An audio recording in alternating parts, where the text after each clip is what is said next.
الرجيم. بسم الله الرحمن الرحيم. إن الذين قالوا ربنا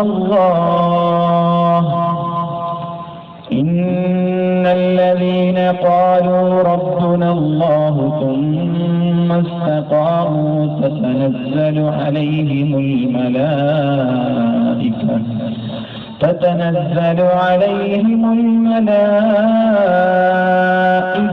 ألا تخافوا ولا تحزنوا وأبشروا بالجنة التي كنتم توعدون. نحن أولياؤكم في الحياة الدنيا وفي الآخرة ولكم فيها ما تشتهي أنفسكم ولكم فيها ما تدعون نزلا من غفور رحيم. صدق الله العلي العظيم.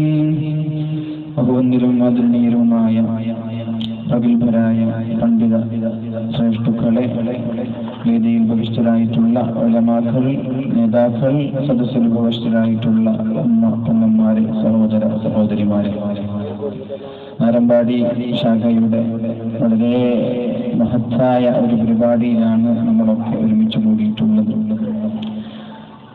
നമ്മുടെ സുന്നത്ത് ജമാഅത്തിന്റെ ധീരമായ ശബ്ദം അബ്ദുസ്സമദ് പൂക്കോട്ടൂർ സാഹിബ് ഒരു പ്രഭാഷണം നടത്തിയതിനു ശേഷം വേറൊരു പ്രഭാഷണത്തിന്റെ ആവശ്യമില്ല എന്നെനിക്കറിയാം. നമ്മളൊക്കെ വളരെ സ്നേഹത്തോടെ, വളരെ ആഗ്രഹത്തോടെ, പ്രതീക്ഷയോടെ കാത്തിരിക്കുന്ന നമ്മുടെ ഭയങ്കരനായ നജമുദ്ദീൻ തങ്ങൾ വരുന്നത് വരെ ഇൻഷാ അല്ലാഹ് അല്ലാഹു തൗഫീഖ് ചെയ്യട്ടെ. പ്രിയമുള്ള മുഅ്മിനീങ്ങളെ, ഞാനൊരു കാര്യം നിങ്ങളോട് ആദ്യമായിട്ട് ചോദിക്കാണ്. സംസ്ഥയുടെ സമ്മേളനത്തിന് പോയ ആളുകളൊന്ന് കീബുക്കോ? എത്ര ആളുണ്ടാണ്? ഓക്കെ, നല്ലൊരു കണ്ടല്ലോ. ഭൂരിഭാഗം ആളുകളും പോവാത്ത ആളുകളാണ്. നമ്മളൊക്കെ സമസ്തയെ സ്നേഹിക്കുന്ന ആളുകളാണ്. നേരത്തെ അബ്ദുസ്സമദ് പൂക്കോട്ടൂർ സൂചിപ്പിച്ചു, ഭൂരിഭാഗം ആളുകളും അവിടെ പോയിട്ടില്ല. എന്നിട്ട് വരെ ആലപ്പുഴയ്ക്ക് സമസ്തയെ സ്വീകരിക്കാനോ സമസ്തയെ ഉൾക്കൊള്ളാനോ സാധിച്ചിട്ടില്ല. എനിക്കറിയാം, എന്റെ നാട്ടിൽ 98% സമസ്ത കേരള ജംഇയ്യത്തുൽ ഉലമയെ സ്നേഹിക്കുന്ന ആളുകളാണ്. നാട്ടിൽ നിന്ന് 3 പേരാണ് അങ്ങോട്ട് പോയിട്ടുള്ളത്. എല്ലാവരും പോയാൽ എന്തായിരിക്കും അതൊക്കെ? നമ്മൾ ആലോചിക്കേണ്ട വിഷയമാണ് അതൊക്കെ. എന്റെ കൂടെ വന്ന ഒരാള് അങ്ങോട്ടുമില്ല ഇങ്ങോട്ടുമില്ല എന്ന നിലയിൽ നിൽക്കുന്ന ഒരാളായിരുന്നു. സമ്മേളനത്തിന്റെ ആൾക്കൂട്ടങ്ങളെ കണ്ടപ്പോൾ പറഞ്ഞു, സുബ്ഹാനല്ലാഹ്, ഇത് ഒരു സംഘടനയ്ക്കും ലോകത്തൊരു ശക്തിക്കും ഇങ്ങനെ കൂട്ടാനോ ഇങ്ങനെ ഒരുമിച്ച് കൂട്ടാൻ കഴിയില്ല. പരിശുദ്ധ ഹജ്ജ് കഴിഞ്ഞാൽ അടുത്തത് സമസ്തയുടെ സമ്മേളനത്തിനല്ലാതെ വേറൊരു ശക്തിക്കും ഇത്രത്തോളം ആളുകളെ കൂട്ടാൻ കഴിയില്ല എന്ന് പറഞ്ഞിട്ടുണ്ട്. അതങ്ങനെ തന്നെയാണ്. പക്ഷേ മറുഭാഗത്തുള്ള ആളുകളും 10 ആളാണ് നാട്ടിലുള്ളതെങ്കിൽ 11ാമത്തെ ആളെ ഹയാത്താക്കി കൊണ്ടുപോകുന്ന ആളുകളാണ്.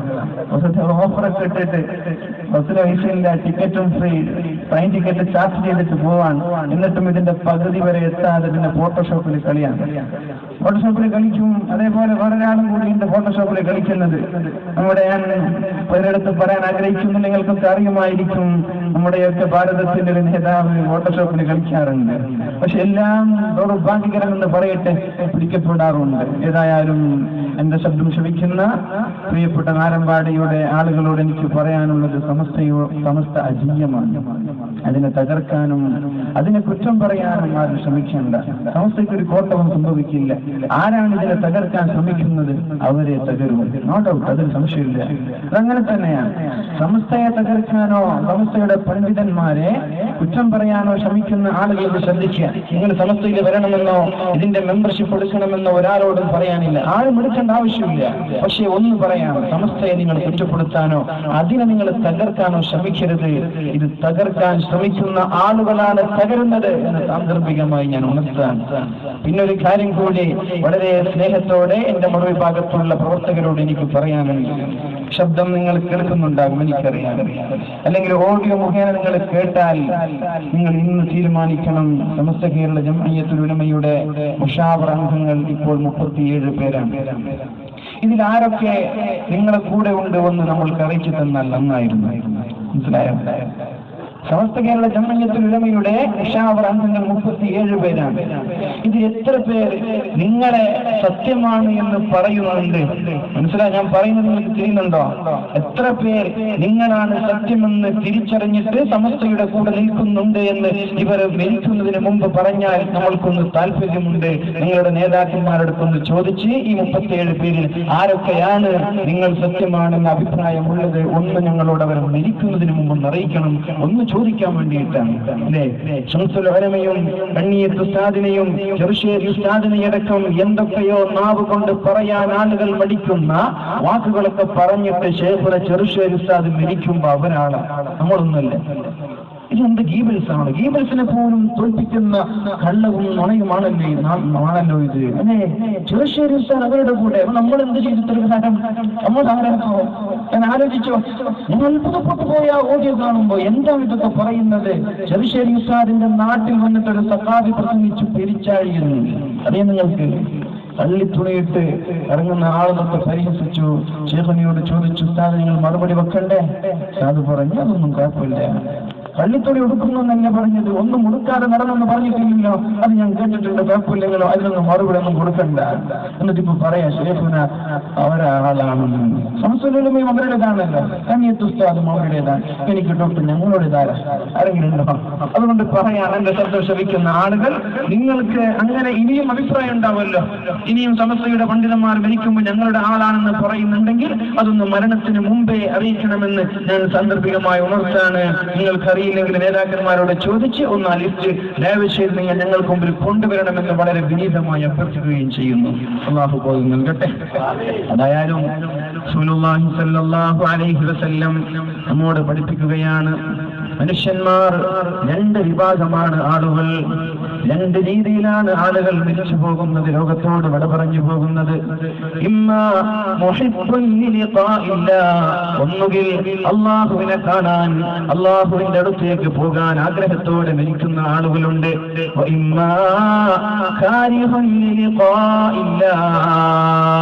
മരിക്കുമ്പോൾ എന്നെ കൊണ്ടുപോകല്ലേ എന്ന് പറഞ്ഞുകൊണ്ട് മരിക്കുന്ന ആളുകളുമുണ്ടെന്ന് റസൂലുള്ളാഹി സ്വല്ലല്ലാഹു അലൈഹി വസല്ലം ആയിഷ ബീബി റളിയല്ലാഹു അൻഹയോട് പറഞ്ഞപ്പോ ആയിഷ ബീബി ചോദിച്ചു, യാ റസൂലല്ലാഹ്, നബിയേ, ഞങ്ങളെല്ലാം മരണത്തെ വെറുക്കുന്ന ആളുകളാണല്ലോ നബിയേ.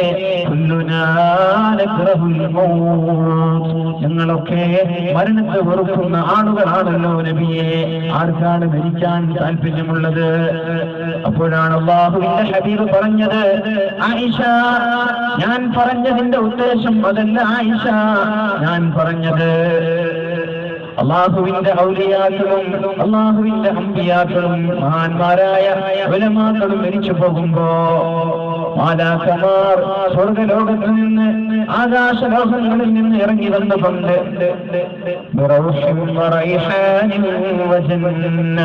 സ്വർഗത്തിന്റെയും സുഖങ്ങളുടെയും സൗകര്യങ്ങളുടെയും ലോകത്തെ ഈ മഹാന്മാർക്ക് കാണിച്ചു കൊടുക്കുന്നുണ്ട്.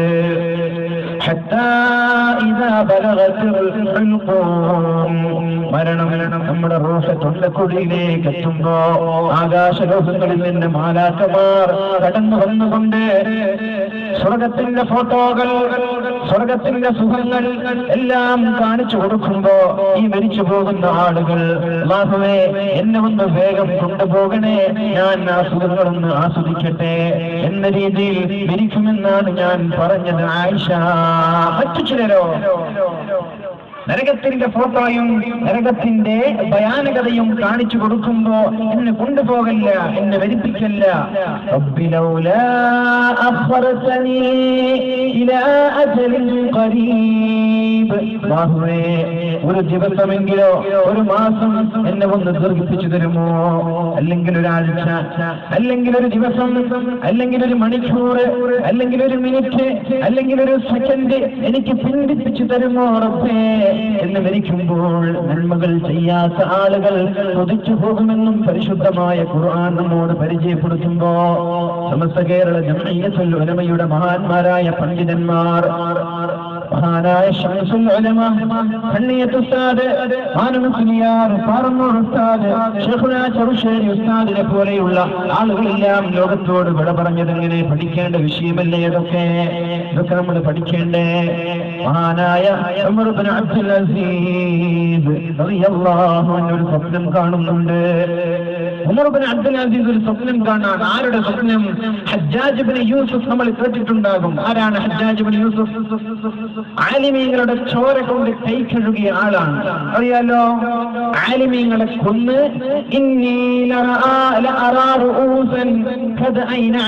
തലപ്പാപധാരികളായ ആളുകളെ കാണുമ്പോ അവരെ കൊന്നൊടുക്കിയ ആളാണ് ഹജ്ജാജ് ഇബ്നു യൂസുഫ്. അങ്ങനെ കൊന്നൊടുക്കിയ പണ്ഡിതരിൽപ്പെട്ട ഒരാളാണ് സഈദ് ഇബ്നു ജുബൈർ റളിയല്ലാഹു അൻഹു. വലിയ പണ്ഡിതനായിരുന്നു. ഹജ്ജാജ് ഇബ്നു യൂസുഫിന്റെ മരണത്തിന് ശേഷം ഉമർ ഇബ്നു അബ്ദുൽ അസീസ് സ്വപ്നം കാണുന്നുണ്ട്. ഹജ്ജാജ് ഇബ്നു യൂസുഫ് നമ്മൾ പരിചയപ്പെട്ടു, ഉലമാക്കളെ പണ്ഡിതന്മാരെ കൊന്നൊടുക്കിയ വളരെ ക്രൂരമായി ഭരിച്ചൊരു ഭരണാധികാരിയാണ്. അദ്ദേഹത്തിന്റെ മരണശേഷം മഹാനായ ഉമർ ഇബ്നു അബ്ദുൽ അസീസ് റളിയല്ലാഹു അൻഹു സ്വപ്നം കാണുന്നുണ്ട്. നോക്കുമ്പോൾ മയ്യിത്ത് ദുർഗന്ധം വമിക്കുന്നുണ്ട്, വളരെ വാസനിക്കുന്നുണ്ട്, സ്മെല്ല് വരുന്നുണ്ട്. ചോദിച്ചു, ഹജ്ജാജ്, ഒരുപാട് പണ്ഡിതന്മാരെ കൊന്നൊടുക്കിയ ആളാണല്ലോ നീ, ഒരുപാട് പണ്ഡിതന്മാരെ കൊന്നൊടുക്കിയ ആളാണല്ലോ നീ, അല്ലാഹു തആല നിനക്ക് എന്താണ് ശിക്ഷ നൽകിയത് എന്ന് ഹജ്ജാജ് ഇബ്നു യൂസുഫിനോട് ചോദിച്ചപ്പോ ഉമർ ഇബ്നു അബ്ദുൽ അസീസ് റളിയല്ലാഹു അൻഹുവിന് ലഭിച്ച മറുപടി എന്തെന്നറിയോ? ഞാൻ ഒരുപാട് ആലിമീങ്ങളെ കൊന്നിട്ടുണ്ട്, ഒരുപാട് സാധാരണക്കാരെ കൊന്നിട്ടുണ്ട്. പക്ഷേ അവരെയൊക്കെ കൊന്നതിന് കാരണം അല്ലാഹുവിനെ ഒരു പ്രാവശ്യം കൊന്നു. അവരെ കൊന്നതിന് കാരണം അല്ലാഹുവിനെ ഒരു പ്രാവശ്യം കൊന്നു. പക്ഷേ സഈദ് ഇബ്നു ജുബൈർ എന്ന് പറയുന്ന പണ്ഡിതൻ വലിയൊരു പണ്ഡിതനായിരുന്നു.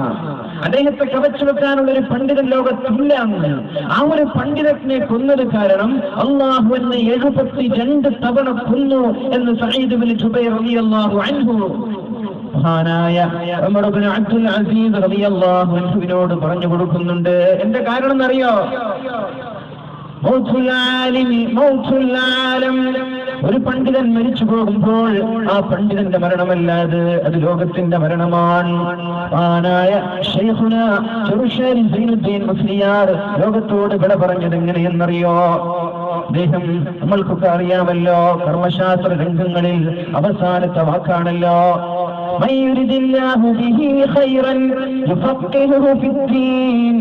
അല്ലാഹു തആല ഒരാളിൽ നന്മ ഉദ്ദേശിച്ചാൽ, ഒരാളോട് സ്നേഹം തോന്നിയാൽ ദീനിൽ കർമ്മശാസ്ത്ര പണ്ഡിതനാക്കി മാറ്റുമെന്ന് റസൂലുള്ളാഹി സ്വല്ലല്ലാഹു അലൈഹി വസല്ലം. ആരാണ്? മഹാനായ ചെറുശ്ശേരി സൈനുദ്ദീൻ മുസ്ലിയാർ. എന്റെ ഉസ്താദാണ് അദ്ദേഹം. എന്റെ നിക്കാഹ് കഴിച്ചു തന്നത് അദ്ദേഹമാണ്. അദ്ദേഹത്തിന്റെ കൂടെ ഞാൻ കുമ്പോൾ ഉറൂസിന് വന്ന സംഭവം ഒരു പക്ഷേ നിങ്ങളോട് പറഞ്ഞു തന്നിട്ടുണ്ടാകും. ഒന്നും കൂടി ഞാൻ ആവർത്തിക്കുകയാ. ഇസ്ലാമിക് യൂണിവേഴ്സിറ്റിയിൽ പഠിച്ചുകൊണ്ടിരിക്കുമ്പോ ഉറൂസിന്റെ ഖാദിമായി വരാനുള്ള അവസരം ലഭിച്ചു. കോഴിക്കോട് നിന്ന് ട്രെയിനിൽ കയറി കാസർഗോഡ് വരെ കൂടെ ഇരുന്ന് ഞാൻ യാത്ര ചെയ്തു. ദുനിയവിയായ ഒരു സംസാരം പോലും ഉസ്താദിനോട് സംസാരിച്ചിട്ടില്ല. അന്നു മുതൽ കാസർഗോഡ് വരെ എന്തൊക്കെയോ ദിക്ർ ചെല്ലാണ്. അതിനിടയ്ക്ക് ഞാൻ ചോദിച്ചു, ഉസ്താദേ, നിങ്ങളൊരു ദിക്ർ എനിക്ക് പറഞ്ഞു തരുമോ? ഇജാസത്തിന് വേണ്ടി നിങ്ങളുടെ ഇജാസത്തോടെയുള്ള ഒരു ദിക്ർ എനിക്ക് പറഞ്ഞു തരുമോ? ഉസ്താദ് പറഞ്ഞതെന്താ? മോനെ, ദിക്ർ ചെല്ലാനുള്ള സമയമല്ല ഇത്, ദിക്ർ ചെല്ലാനുള്ള സമയമല്ല ഇത്, പഠിക്കേണ്ട സമയമാണ്, പഠിച്ചു കഴിഞ്ഞവാ. ഉസ്താദ് പറഞ്ഞ മറുപടിയാണ്. അതേപോലെ തന്നെ ആരായ ചെറുശ്ശേരി ഉസ്താദ് ദർസ് നടത്തുന്ന സമയത്ത് രാത്രി 2 മണിക്കൊരു മുതഅല്ലിം എണീറ്റുകൊണ്ട് ഖുർആൻ ഓതുന്നുണ്ട്. ഉസ്താദ് എണീറ്റ് വന്നുകൊണ്ട് ആ ജനൽ പാളിയിലൂടെ എത്തി നോക്കിയതാരാണെന്ന് KC ഉസ്താദും ഇത് കാണുന്നുണ്ട്. അദ്ദേഹം പറഞ്ഞു, ഞാനും നോക്കി, എന്നോട് പറഞ്ഞു വിളിക്കല്ല എന്ന്. പിറ്റേ ദിവസം ഖുർആൻ ഓത്ത് കഴിഞ്ഞു, ഉസ്താദിന്റെ ക്ലാസ് തുടങ്ങി, തഫ്സീർ വിശദീകരിക്കാൻ തുടങ്ങി. അപ്പോഴാണ് ഇന്നലെ രാത്രി പരിശുദ്ധമായ ഖുർആൻ പാരായണം ചെയ്ത മുതഅല്ലിം ഒരു 20 മിനിറ്റ് ആകുമ്പോഴേക്കും ഉറങ്ങാൻ തുടങ്ങിയത്, ആടാൻ തുടങ്ങി. ഉസ്താദ് ചീത്ത പറഞ്ഞു, നിനക്കൊക്കെ ഭക്ഷണം തരുന്നത് കിടന്നുറങ്ങാനോ ഖുർആൻ ഓതാനോ അല്ല, പഠിക്കാൻ വേണ്ടിയാണ് നിനക്കൊക്കെ ഭക്ഷണം തരുന്നത്. പഠിക്കുന്ന സമയത്ത് പഠിച്ചാൽ മതി. ഈ പഠനത്തിന് തന്നെ ഇബാദത്തിനേക്കാൾ പുണ്യമുണ്ട് എന്ന് മഹാനായ ചെറുശ്ശേരി സൈനുദ്ദീൻ മുസ്ലിയാർ പറഞ്ഞിട്ടുണ്ട്.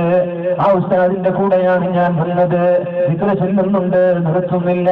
തന്റെ ഏടിൽ നിന്ന്, തന്റെ ബാഗിൽ നിന്ന് ഓരോ കിതാബുകൾ എടുത്ത് നോക്കിക്കൊണ്ട് ഒരുപാട് ദിക്ർ ചൊല്ലുന്നുണ്ട്. 9 ദിവസം കഴിഞ്ഞു, 2 മണിയായി. മാലിക്കിനാർ ഇസ്ലാമിക് അക്കാദമിയിലാണ് കിടന്നുറങ്ങിയത്. പ്രത്യേകം AC സൗകര്യമുള്ള റൂമല്ലാതെ അവിടെ ബെഡുണ്ട്. ബെഡിൽ ഉസ്താദ് കിടന്നു, താഴെ ഞാനും കിടന്നു. അലാം വെച്ചുകൊണ്ട് ഞാൻ കിടന്നുറങ്ങി. ഉസ്താദ് എണീക്കുന്നതിന് മുമ്പ് എണീക്കണമല്ലോ, ഇല്ലെങ്കിൽ മോശമല്ലേ എന്ന് കരുതിയിട്ടാണ് ഞാൻ അലാം വെച്ചുകൊണ്ട് കിടന്നുറങ്ങിയത്. 2 മണിക്കാണ് ശൈഖുന 72 വയസ്സുണ്ടല്ലോ, ആ സമയത്ത് 2-3 വർഷം മുമ്പാണിത്. 72 വയസ്സുണ്ടല്ലോ. 9 ദിവസം കഴിഞ്ഞ് വന്നതാണ്. 2 മണിക്ക് കിടന്നുറങ്ങിയ ശൈഖുന ഞാൻ ബാങ്കിന്റെ ഒരു അരമണിക്കൂർ മുമ്പ് അലാം വെച്ച് കിടന്നുറങ്ങിയതാ. അലാം മുഴക്കം കേട്ട് ഞാൻ ഉണരുമ്പോ സുബ്ഹാനല്ലാഹ്, ഉസ്താദ് മുസല്ലയിൽ ഇരുന്ന് നിസ്കരിക്കുന്നുണ്ട്. ആരാണ് ഈ ശൈഖുന? ഇദ്ദേഹത്തെ കുറിച്ചല്ലേ നിങ്ങൾ തോന്നിവാസം പറയുന്നത്? ഇദ്ദേഹത്തെ കുറിച്ചല്ലേ നിങ്ങൾ വേണ്ടാത്തത് പറയുന്നത്? നാവിനെ സൂക്ഷിക്കണം. അള്ളാഹുവിന്റെ പണ്ഡിതന്മാരെ വേദനിപ്പിച്ചാൽ അള്ളാഹു വെറുതെ വിടില്ല. അള്ളാഹുവിന്റെ ഔലിയാക്കളെ ഉഖ്റവിയായ പണ്ഡിതന്മാരെ വേദനിപ്പിക്കാൻ നിൽക്കല്ല. അംഗീകരിക്കുന്നോ ഇല്ല എന്നതൊരിക്കലും പ്രശ്നമല്ല, വേണമെങ്കിൽ അംഗീകരിച്ചാൽ മതി. പക്ഷേ ഇവരെ ചീത്ത പറയാൻ നിൽക്കല്ല. മഞ്ഞ കണ്ണട വെച്ചുകൊണ്ട് നാടിന്റെ മുഖമൂലകളിൽ ഓരോ ആളുകൾ ഒരു കുറവ് കണ്ടെത്തുവാൻ വേണ്ടി അഹോരാത്രം കഠിനപ്രയത്നം ചെയ്ത് പരിശ്രമിച്ചിട്ട് ഒരു ന്യൂനതയോ ഒരു കുറവോ കണ്ടെത്താൻ കഴിയാതെ എന്താ നിങ്ങൾ പറഞ്ഞത്? അത് കള്ളിത്തുണിയിട്ട് പുറത്തിറങ്ങുന്നല്ലേ നിങ്ങൾക്ക് കിട്ടിയ ന്യൂനത? അത് കള്ളിത്തുണിയിട്ട് പുറത്തിറങ്ങുന്നു, അതൊരു ന്യൂനതയാണോ? അതൊരു ആഖിറത്തിലേക്കുള്ള പണ്ഡിതന്മാരുടെ വിശേഷണമല്ലേ? എന്താണ് ഇതൊക്കെ? ആരോടായി കളിയൊക്കെ കളിക്കുന്നത്? ആ ഉസ്താദാണ് ഇങ്ങനെയാണ് മരിച്ചു പോകുന്നത്.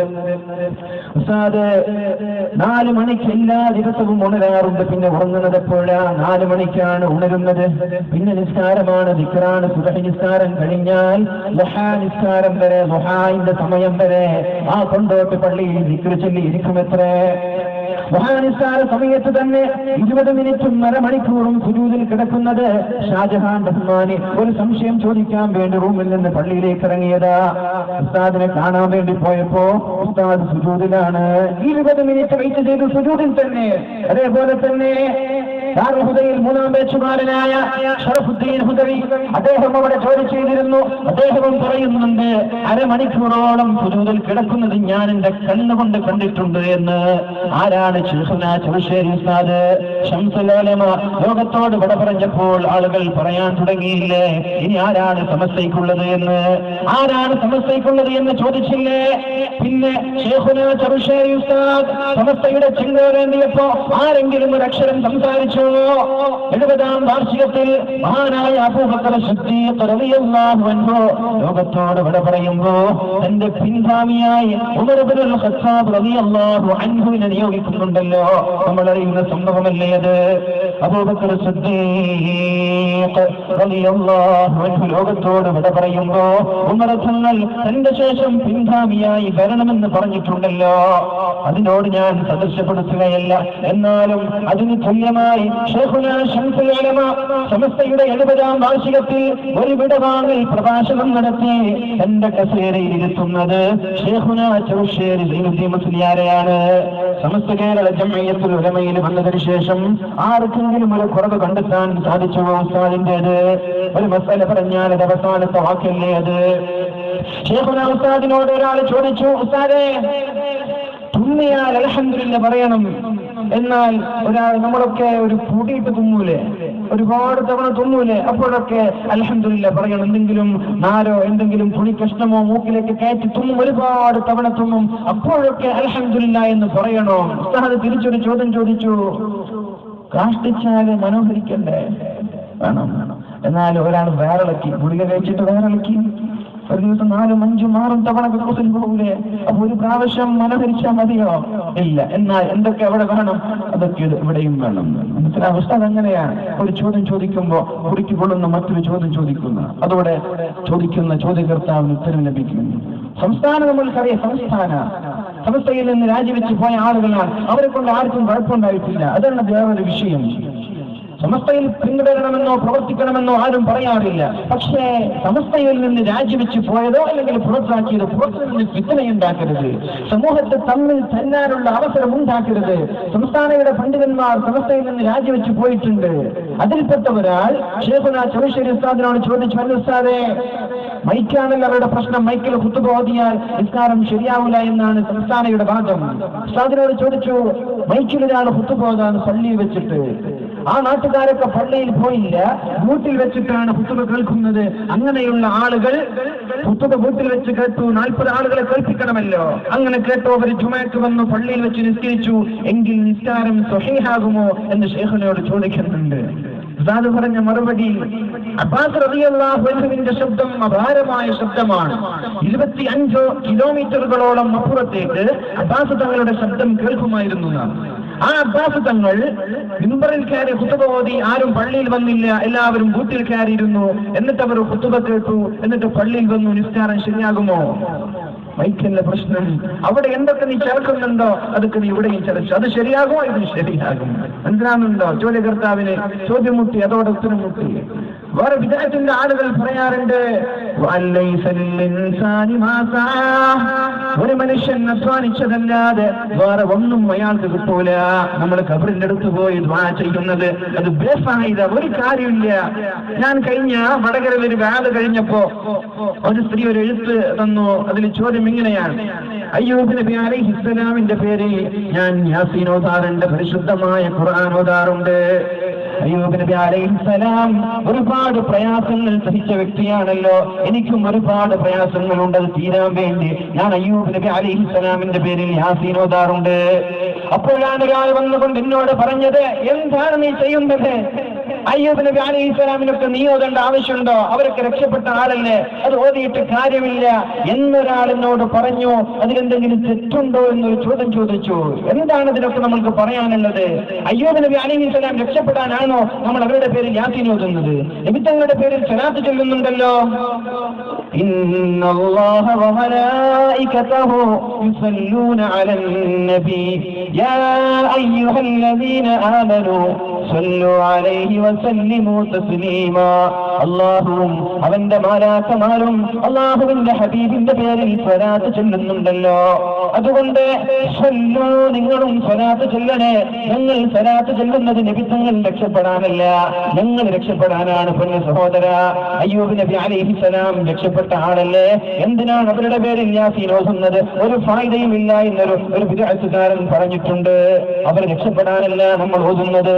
നമ്മുടെ സ്വലാത്ത് കൊണ്ടോ നമ്മുടെ ഖുർആൻ കൊണ്ടോ അമ്പിയാക്കൾ രക്ഷപ്പെടുന്നില്ല. നമ്മൾ ഓതുന്നത് അവർ കാരണം നമ്മൾ രക്ഷപ്പെടാനാണ്. ഇങ്ങനെ പറയുന്നു,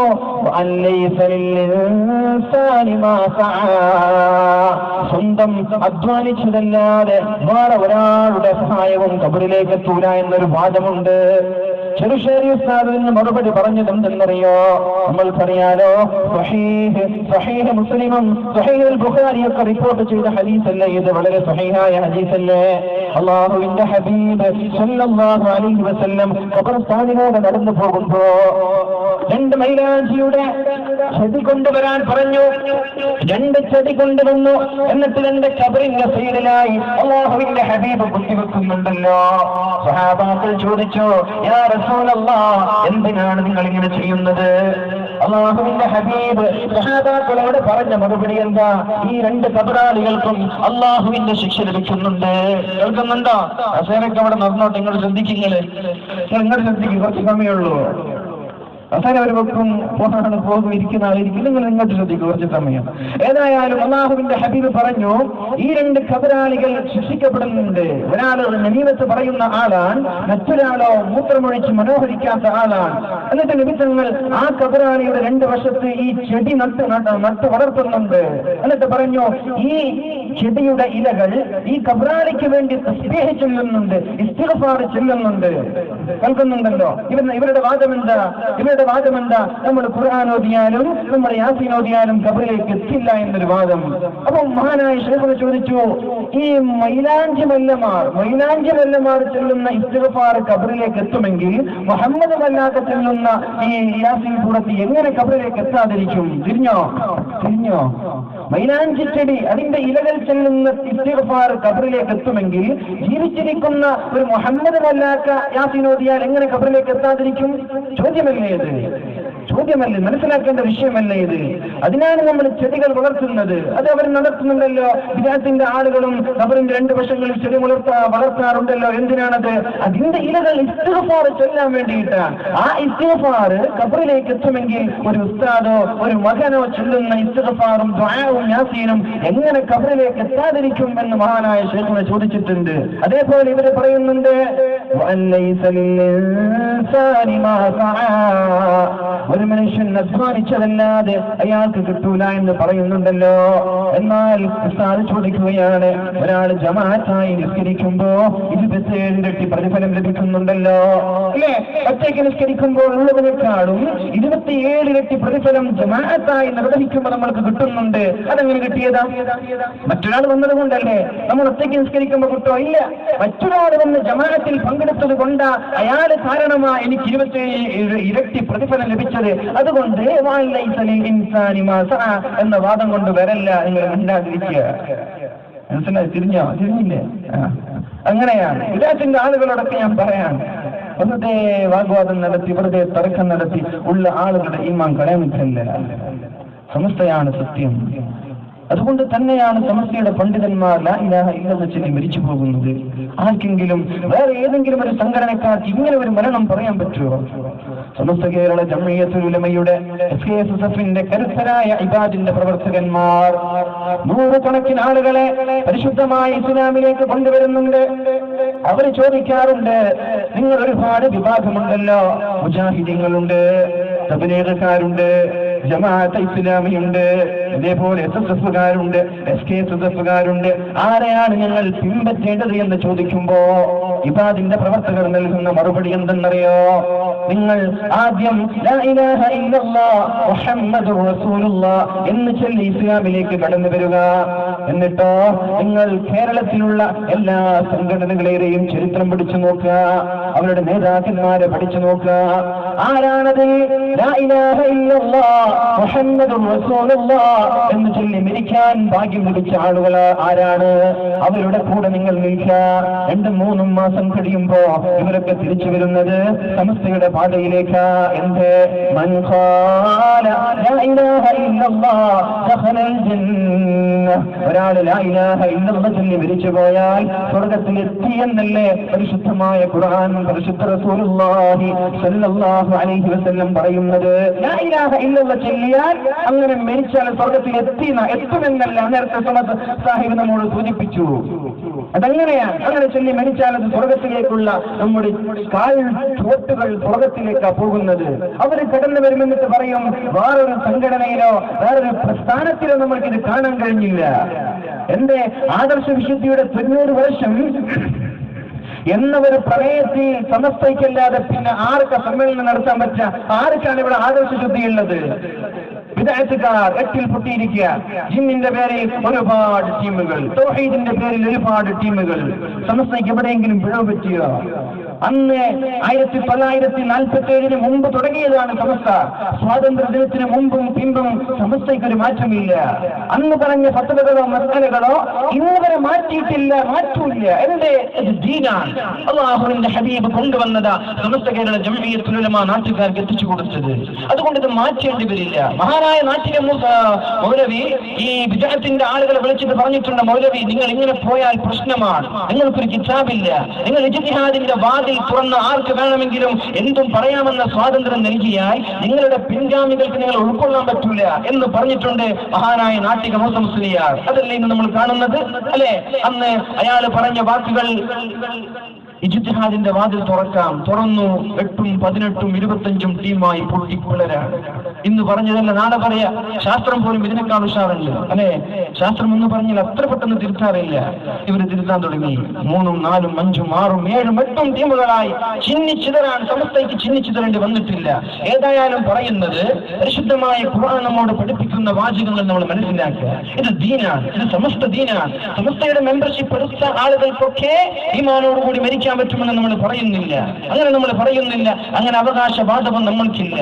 നമ്മുടെ പണ്ഡിതന്മാർ കാണിച്ചു തന്ന പാത നമ്മൾ പിൻപറ്റിയോ ഇൻഷാ അല്ലാഹ് നമ്മൾക്ക് മരിക്കാം ഇസ്തിഖാമത്തിലൂടെ. തൗബയിൽ നമ്മൾക്ക് മരിക്കാൻ പറ്റും. അല്ലാഹു തൗഫീഖ് ചെയ്യട്ടെ, അല്ലാഹു തൗഫീഖ് ചെയ്യട്ടെ. നമ്മുടെ അഭിലാഷം എന്താ? നമ്മുടെയൊക്കെ ആഗ്രഹം എന്താ? അവസാനം മരിക്കുമ്പോൾ ഈമാൻ സലാമത്തായി മരിക്കണമെന്നല്ലേ. വെറും SKSSFന്റെ പതാക പിടിച്ച് SKSSF സിന്ദാബാദ് എന്ന് പറഞ്ഞിട്ട് കാര്യമില്ല. സംസ്ഥയുടെ പതാക പിടിച്ച് ഒരുപാട് പ്രവർത്തിച്ചിട്ട് കാര്യമില്ല. നമ്മൾ ശുദ്ധരാവണം, നമ്മളവരുടെ പാത പിൻപറ്റണം. വാല് പറയുന്ന എന്നോടൊപ്പം ഞാൻ പറയാൻ, എനിക്കൊന്ന് വാല് പറയാൻ അർഹതയുണ്ട് എന്ന് എനിക്ക് തോന്നുന്നില്ല. ആരാണ് ഈ മഹാന്മാരൊക്കെ? ആരാണ് ഇവരൊക്കെ? ഇവരുടെ പാത നമ്മൾ പിൻപറ്റണ്ടേ. അല്ലാതെ നമ്മൾ സമസ്ത എന്ന് പറഞ്ഞിട്ട് എന്താ കാര്യം? നമ്മൾ പിൻപറ്റുക, നമ്മളത് പിൻപറ്റണം. എന്റെ പുണ്യ സഹോദരന്മാർ, ചെറുപ്പക്കാരോടൊക്കെ വളരെ സ്നേഹത്തോടെ പറയാൻ, കളിച്ചും ചിരിച്ചും അടിച്ചും പൊളിച്ച് ജീവിക്കാണ് നമ്മൾ മരിച്ചു പോകണ്ടേ.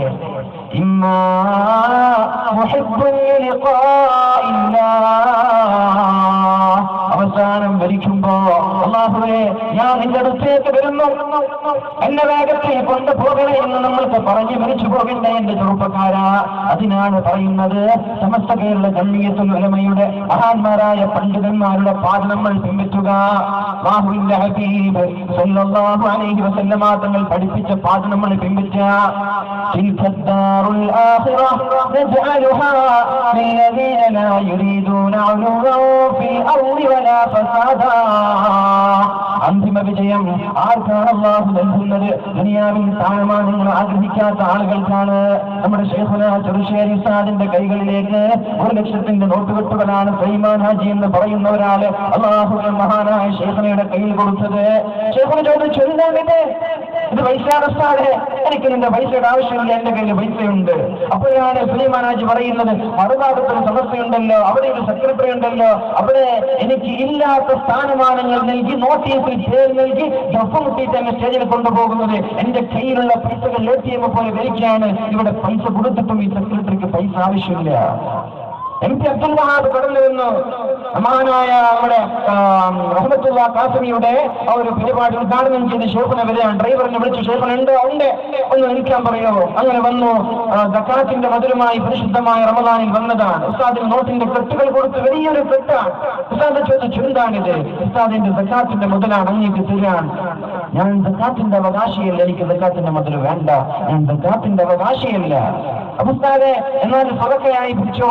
അതെങ്ങനെ സക്കാത്തിന്റെ മുതൽ നീ സ്വതക്കയാക്കുക? എന്നിട്ട് ആ വഹാബ് MP തിരിച്ചയച്ചു, പൈസ വാങ്ങിയിട്ടില്ല. ആർക്കാണ് ഈ അന്തിമ വിജയം കൊടുക്കുന്നത്? ഇവർക്ക്. ആ അന്തിമ വിജയം നൽകുന്നത് ആർക്കാണെന്ന് പരിശുദ്ധമായ ഖുർആൻ നമ്മോട് പഠിപ്പിക്കുന്നുണ്ടല്ലോ.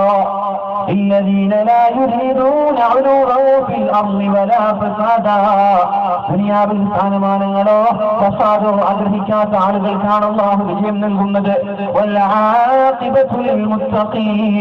മുത്തഖീങ്ങൾക്ക് മാത്രമേ അന്തിമ വിജയം നന്നാവുകയുള്ളൂ.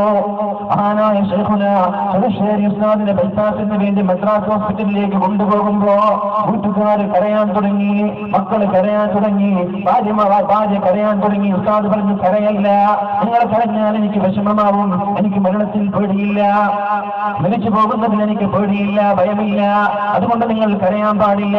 എന്നിട്ട് വീട്ടിൽ നിന്നിറങ്ങുമ്പോ ഉസ്താദ് പറഞ്ഞ വാക്കുണ്ട്, എന്നെ ഞാൻ മരിച്ചാൽ മറമാടേണ്ടത് ഇസ്ലാമിക് യൂണിവേഴ്സിറ്റിയുടെ മുറ്റത്താണ് എന്ന് നിങ്ങൾ മറമാടേണ്ടത്. മക്കളോട് ചോദിച്ചോ, നിങ്ങളുടെ വലിയ ഉപ്പ ഈ കൊണ്ടോട്ടി പള്ളിയിൽ കിടക്കുന്നുണ്ടല്ലോ, നിങ്ങൾ എപ്പോഴാണ് സിയാറത്ത് ചെയ്യുന്നത്? എപ്പോഴെങ്കിലും ഗൾഫിലേക്ക് പോകുമ്പോഴോ അല്ലെങ്കിൽ ഗൾഫിൽ നിന്ന് തിരിച്ചു വരുമ്പോഴോ കൊല്ലത്തിൽ 1 or 2 പ്രാവശ്യമല്ലേ സിയാറത്ത് ചെയ്യുന്നത്? ഇനി ഞാൻ മരിച്ചാലും അങ്ങനെ തന്നെയല്ല നടക്കാൻ പോകുന്നത്. അതുകൊണ്ട് കൊണ്ടോട്ടി പള്ളിയിൽ നിന്ന് മറമാടേണ്ട, ദാറുൽ ഹുദയുടെ മുറ്റത്ത് തന്നെ മറമാടണം. എല്ലാ ദിവസവും 5 വക്ത് നിസ്കാരം കഴിഞ്ഞ് ദാറുൽ ഹുദയുടെ പള്ളിയിൽ നിന്നിറങ്ങി വരുന്ന 2000 മുതഅല്ലിമീങ്ങൾ ഒരു ഫാത്തിഹ ഓതിയിട്ടല്ലേ ഇവിടെ തിരിച്ചു പോകുന്നത്? പ്രായ ചെയ്തിട്ടല്ലേ തിരിച്ചു പോകുന്നത്? ഒരു നേരമാണോ? അല്ല, 5 നേരവും ഞാനൊക്കെ പഠിച്ച ആളുകളാണല്ലോ. അവിടെ ബാപ്പുക്കി ഹാജിയുടെ ഖബറുണ്ട്, ആളുകളുണ്ട്. നമ്മൾ 5 വക്ത് നിസ്കാരം കഴിഞ്ഞ് സലാം വീട്ടിൽ സുന്നത്ത് നിസ്കരിച്ച് പുറത്തിറങ്ങും. പാപ്പുട്ടി ഹാജിയുടെ പേരിൽ ഫാത്തിഹ ഓതും, ദുആ ചെയ്ത് തിരിച്ചു പോകും. അങ്ങനെ മരണം വരെ ഖിയാമത്ത് നാൾ വരെ ദാറുൽ ഹുദാ സ്ഥാപനം എത്ര കാലം നിലനിൽക്കുന്നുവോ അത്ര കാലം ശൈഖുനാക്ക് ദിവസവും 5 തവണയല്ല 1000കണക്കിന് 10000കണക്കിന് ആളുകളുടെ ഫാത്തിഹ ലഭിക്കുകയാണ്. അതുകൊണ്ട് എന്നെ നിങ്ങൾ അവിടെ മറമാടണമെന്ന് പറഞ്ഞു. എന്നിട്ട് ശസ്ത്രക്രിയ വിജയിച്ച് തിരിച്ചു വന്നു, മരിച്ചില്ല. എന്നിട്ടോ ശവ്വാൽ മാസമാകുമ്പോൾ ദാറുൽ ഹുദയുടെ സിലബസ് ശരിപ്പെടുത്തുന്നുണ്ട്, രേഖപ്പെടുത്തുന്നുണ്ട്. ഉസ്താദിനെ വിളിച്ചുകൊണ്ട് ഉസ്താദ് ചോദിച്ചു, എനിക്കെന്താ വിഷയം നൽകിയത്, ഞാൻ എന്താണ് ഈ വർഷം എടുക്കേണ്ട വിഷയങ്ങൾ എന്തൊക്കെ? ഉസ്താദിനോട് പറഞ്ഞു, ഉസ്താദെ 12ാം ക്ലാസ്സിൽ തുഹ്ഫ 11ൽ മഹല്ലിയാണ്. ഉസ്താദ് പറഞ്ഞു, വേണ്ട, മഹല്ലി വേണ്ട, തുഹ്ഫ ഇരുന്നോട്ടെ, മഹല്ലി നിങ്ങൾ ആരെങ്കിലും എടുത്തു, എനിക്കൊരു ഹദീസിന്റെ ഗ്രന്ഥം വേണം. കേസ് ഉസ്താദ് ചോദിച്ചു, അല്ല ഉസ്താദെ, ഹദീസൊക്കെ നമ്മൾ ആരെങ്കിലും എടുത്തു കൊടുത്താൽ പോലെ അതിന്റെ അർത്ഥം പറയാനല്ലേ ഉള്ളൂ.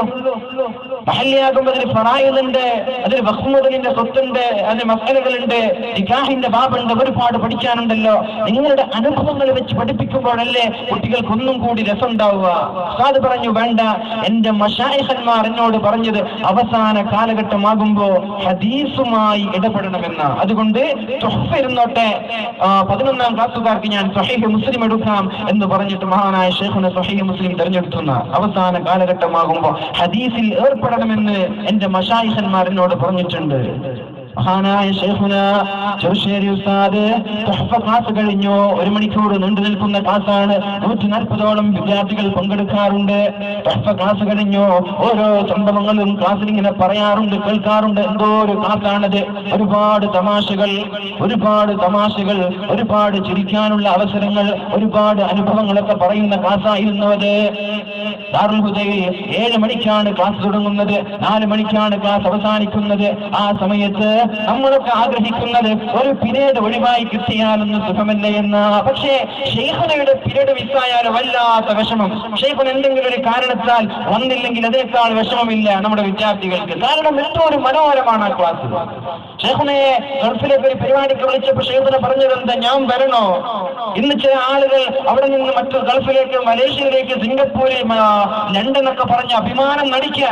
ഉസ്താദ് അങ്ങോട്ട് പോകുന്നുണ്ട്, ഇങ്ങോട്ട് പോകുന്നുണ്ട്. ഉസ്താദ് പറഞ്ഞതെന്താ, ഞാൻ വരില്ല, എനിക്ക് സഭ ഒഴിവാക്കി ദാറുൽ ഹുദയിലെ ക്ലാസ് ഒഴിവാക്കി വരാൻ താല്പര്യമില്ല. അവർ നിർബന്ധിച്ചപ്പോ പറഞ്ഞു, ഞാൻ എന്റെ ഈ വിദേശയാത്ര ഹലാലാണോ എന്നറിയാൻ വേണ്ടി ഞാൻ ഇത് കഴിഞ്ഞാൽ ഉംറ ചെയ്യും. എന്നിട്ട് അവിടെ അബുദാബിയിൽ പോയ ശേഷം ഉസ്താദ് ഉംറക്ക് പോയി. ഇതാണ് മുഅ്മിനീങ്ങളെ, പണ്ഡിതന്മാർ.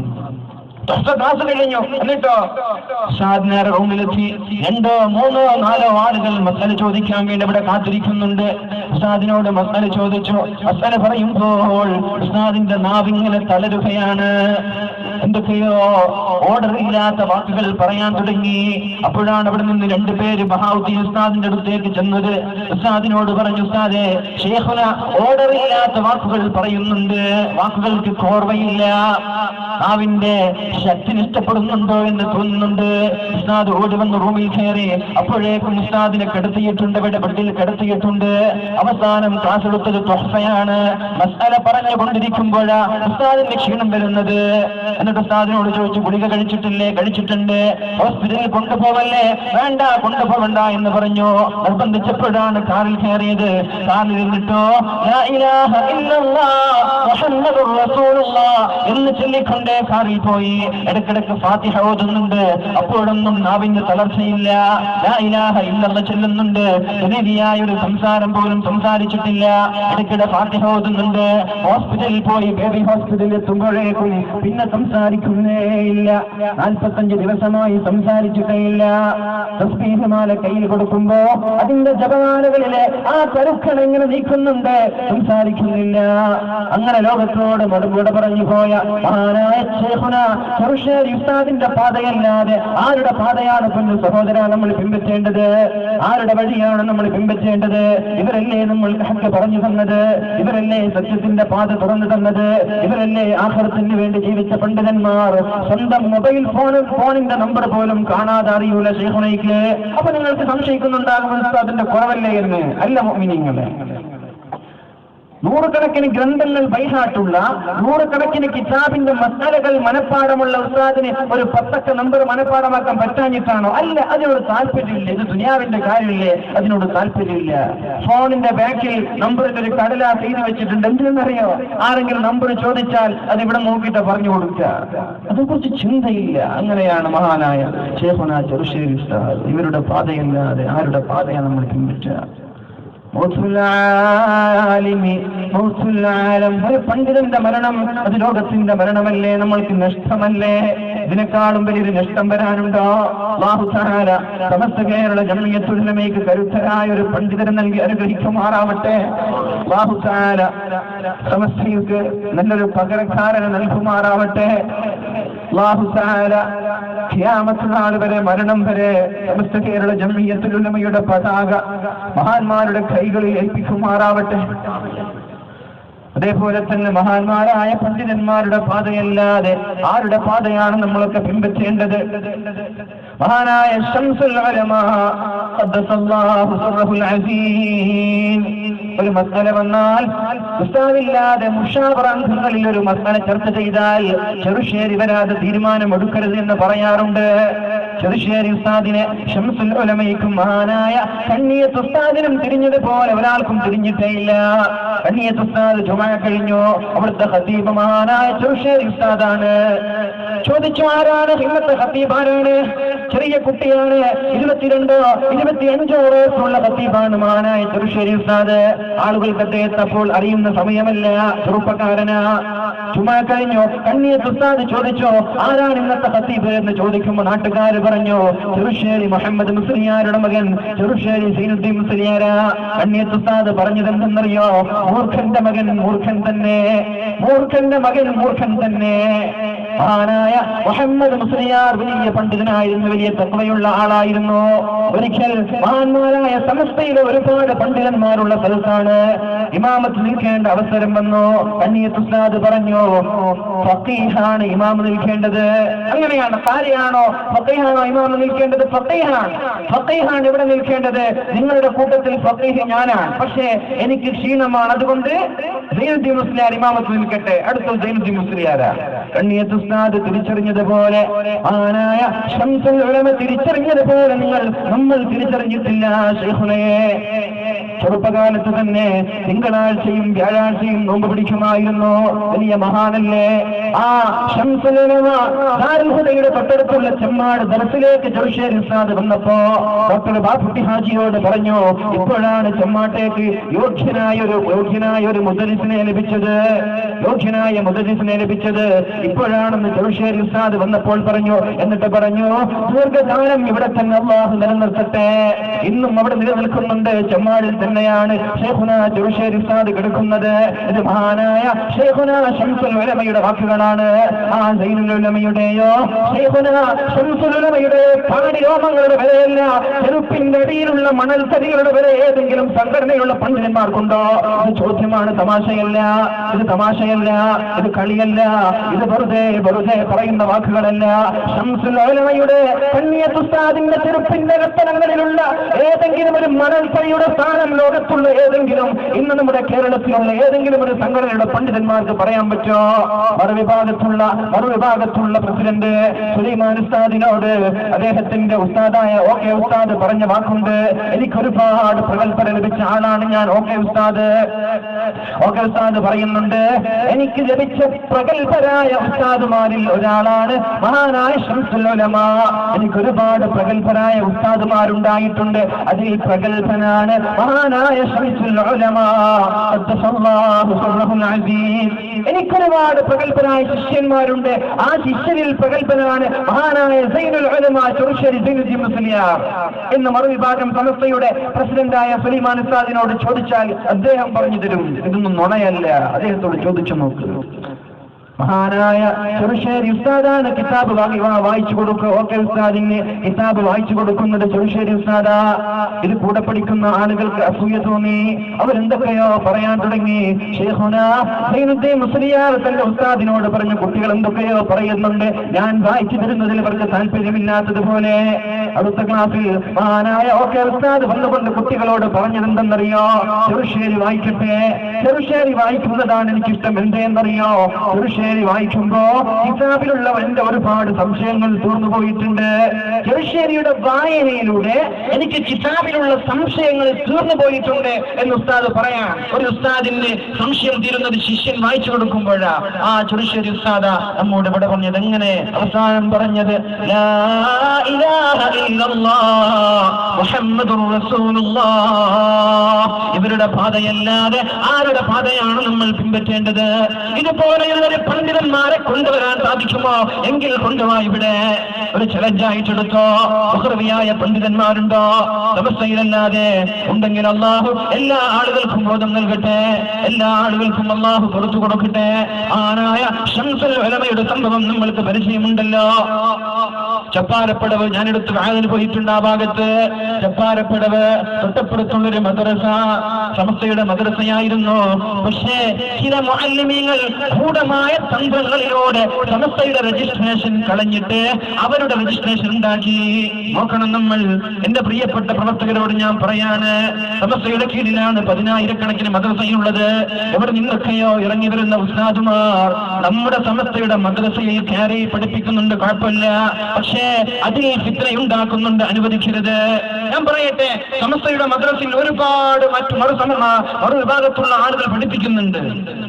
ഒരുപാട് മദ്രസകൾ നമ്മൾക്കറിയാം. 10,000 മദ്രസകൾ ഇന്ന് സമസ്തയല്ലാതെ മറ്റുള്ള എല്ലാ വിഭാഗങ്ങളുടെ മദ്രസകൾ ഒരുമിച്ച് കൂടിയാൽ ഇതിന്റെ പകുതി വരെത്തൂല, അത് ഉറപ്പാണ്. ഇതൊന്നും നുണയെന്നല്ലോ സഹോദര. ഇതൊക്കെ ഞാൻ പറയുന്നത് നുണയാണെങ്കിൽ നിങ്ങൾക്ക് ഏത് സമയവും ഇത് തെളിയിക്കാനുള്ള അവസരമുണ്ടല്ലോ. അല്ലാതെ സിഹിർ വെക്കുകയോ അല്ലാതെ നിങ്ങൾ ആക്രമിക്കുകയോ ആളുകളെ കൂട്ടി കൊട്ടേഷൻ നടത്തുകയോ അല്ല വേണ്ടത്. ഞാൻ പറയുന്നത് തെറ്റാണോ നിങ്ങൾക്ക് തിരുത്താനുള്ള അവസരമുണ്ടല്ലോ. അതങ്ങനെയാണ്, നമ്മൾ അതാണ് ചെയ്യേണ്ടത്. ആദർശമാണ് നമ്മൾക്ക് വരുന്നത്, ആമാശയമല്ല. ആമാശയത്തിന് വേണ്ടി ജീവിക്കേണ്ട, ആദർശത്തിന് വേണ്ടി ജീവിക്കുക. എന്റെ ശബ്ദം ശ്രമിക്കുന്ന എല്ലാ പ്രവർത്തകരോടും വളരെ സ്നേഹത്തോടെ പറയാൻ, ആരോടും നമ്മൾക്ക് വിദ്വേഷമില്ല, ആരോടും പകയില്ല, എല്ലാവരോടും സ്നേഹമാണ്, എല്ലാവരോടും സ്നേഹമാണ്. നമ്മൾ സത്യം തിരിച്ചറിയണം. ഏതാണ് സത്യമെന്ന് തിരിച്ചറിയാൻ വലിയ റിസ്ക് ഉള്ള പണിയൊന്നുമില്ലത്. നമ്മൾ പഠിക്കുക, നിഷ്പക്ഷമായി പഠിക്കുക. നമ്മുടെ ബുദ്ധി, നമ്മുടെ തലച്ചോർ, നമ്മുടെ ബ്രെയിൻ ഏതെങ്കിലും കൂട്ടരുടെ താല്പര്യങ്ങൾക്ക് മുമ്പിൽ പണയം വെക്കല്ല. പഠിക്കുക, നിഷ്പക്ഷമായി പഠിക്കുക. എന്താണ് സത്യമെന്ന് നമ്മൾക്ക് തിരിച്ചറിയാൻ പറ്റും. ചപ്പാരപ്പടവ് ഒരു മദ്രസ, ഒരു വിഭാഗത്തുള്ള ചില മുഅല്ലിമീങ്ങൾ നാട്ടുകാർ അറിയാതെ കൊണ്ടുപോയി രജിസ്ട്രേഷൻ ചെയ്തു. ശ്രദ്ധിക്കണം. നമ്മുടെ മദ്രസയുടെ ഭാരവാഹികളോട് ഞാൻ പറയാണ്, ഒരു വിഭാഗത്തുള്ള ഉസ്താദുമാര് പഠിപ്പിക്കുന്ന മദ്രസകളിൽ നമ്മളറിയാതെ പുസ്തകം മാറ്റുന്നുണ്ട്, നമ്മളറിയാതെ രജിസ്ട്രേഷൻ മാറ്റം വെക്കുന്നുണ്ട്. നമ്മൾക്കൊരു ബോധവും ഇങ്ങനെ ജീവിച്ചു പോവാണ്, അല്ലെ? നമ്മൾക്കൊരു ബോധമില്ല. എന്ത് മദ്രസ, എന്ത് രജിസ്ട്രേഷൻ, ഇങ്ങനെ ജീവിച്ചു പോവാ. എന്നിട്ട് ഒരു ദിവസം സുപ്രഭാതത്തിൽ എണീക്കുമ്പോൾ നമ്മുടെ മദ്രസയൊക്കെ രജിസ്ട്രേഷൻ മാറ്റി പുസ്തകങ്ങളൊക്കെ മാറ്റുമ്പോഴാണ് നമ്മൾക്ക് അറിയുന്നത്, പഠിച്ചോനെ ഇതൊക്കെ ഇവിടെ ചെയ്തു കഴിഞ്ഞോന്ന്. ഫിത്നയുണ്ടാക്കല്ല. ഫിത്ന വലിയ പ്രശ്നമാണ്. കൊലപാതകത്തെക്കാളും വലിയ പ്രശ്നമാണല്ലോ ഫിത്ന. അൽ ഫിത്നതു അശദ്ദു മിനൽ ഖത്ലി. അല്ലാഹുവിന്റെ ഹബീബ് പറഞ്ഞതല്ലേ, ഖാല റസൂലുള്ളാഹി സ്വല്ലല്ലാഹു അലൈഹി വസല്ലം, അൽ ഫിത്നതു അശദ്ദു മിനൽ ഖത്ലി. കൊലപാതകം നടത്തുന്നതിനേക്കാളും വലിയ തെറ്റാണ് നാട്ടിൽ ഫിത്നയുണ്ടാക്കുന്നത്. ഫിത്നയുണ്ടാക്കി നടക്കല്ല, ആളുകളെ ഭിന്നിപ്പിക്കല്ല, മദ്രസകൾക്ക് മുമ്പിൽ വേറൊരു മദ്രസ നിർമ്മിക്കല്ല, പള്ളിക്ക് മുമ്പിൽ വേറൊരു മദ്രസ നിർമ്മിക്കല്ല, സ്ഥാപനത്തിന്റെ മുമ്പിൽ വേറൊരു സ്ഥാപനം നിർമ്മിക്കല്ല. അങ്ങനെ താല്പര്യമുണ്ടോ? സാമ്പത്തികമായിട്ടുള്ള അഭിവൃദ്ധിയുണ്ടോ? കേരളത്തിന് പുറത്തേക്ക് കടന്നു ചെല്ല്. ദാറുൽ ഹുദയുടെ കീഴിൽ ഒരുപാട് സഹസ്ഥാപനങ്ങൾ കേരളത്തിന്റെ പുറത്ത് പ്രവർത്തിക്കുന്നുണ്ട്. ഒന്നല്ല, ഒരുപാട് സഹസ്ഥാപനങ്ങൾ, ഒരുപാട് മദ്രസകൾ. മുസ്ലിമാർ സ്വന്തം ശമ്പളം നൽകിക്കൊണ്ട് ഒരുപാട് മദ്രസകൾ കേരളത്തിന്റെ പുറത്ത് ബംഗാളിലും ആസാമിലും പശ്ചിമ ബംഗാളിലും ഭൂമിയിലും നടത്തുന്നുണ്ട്. അതുപോലെ നടത്തിക്കൂടെ?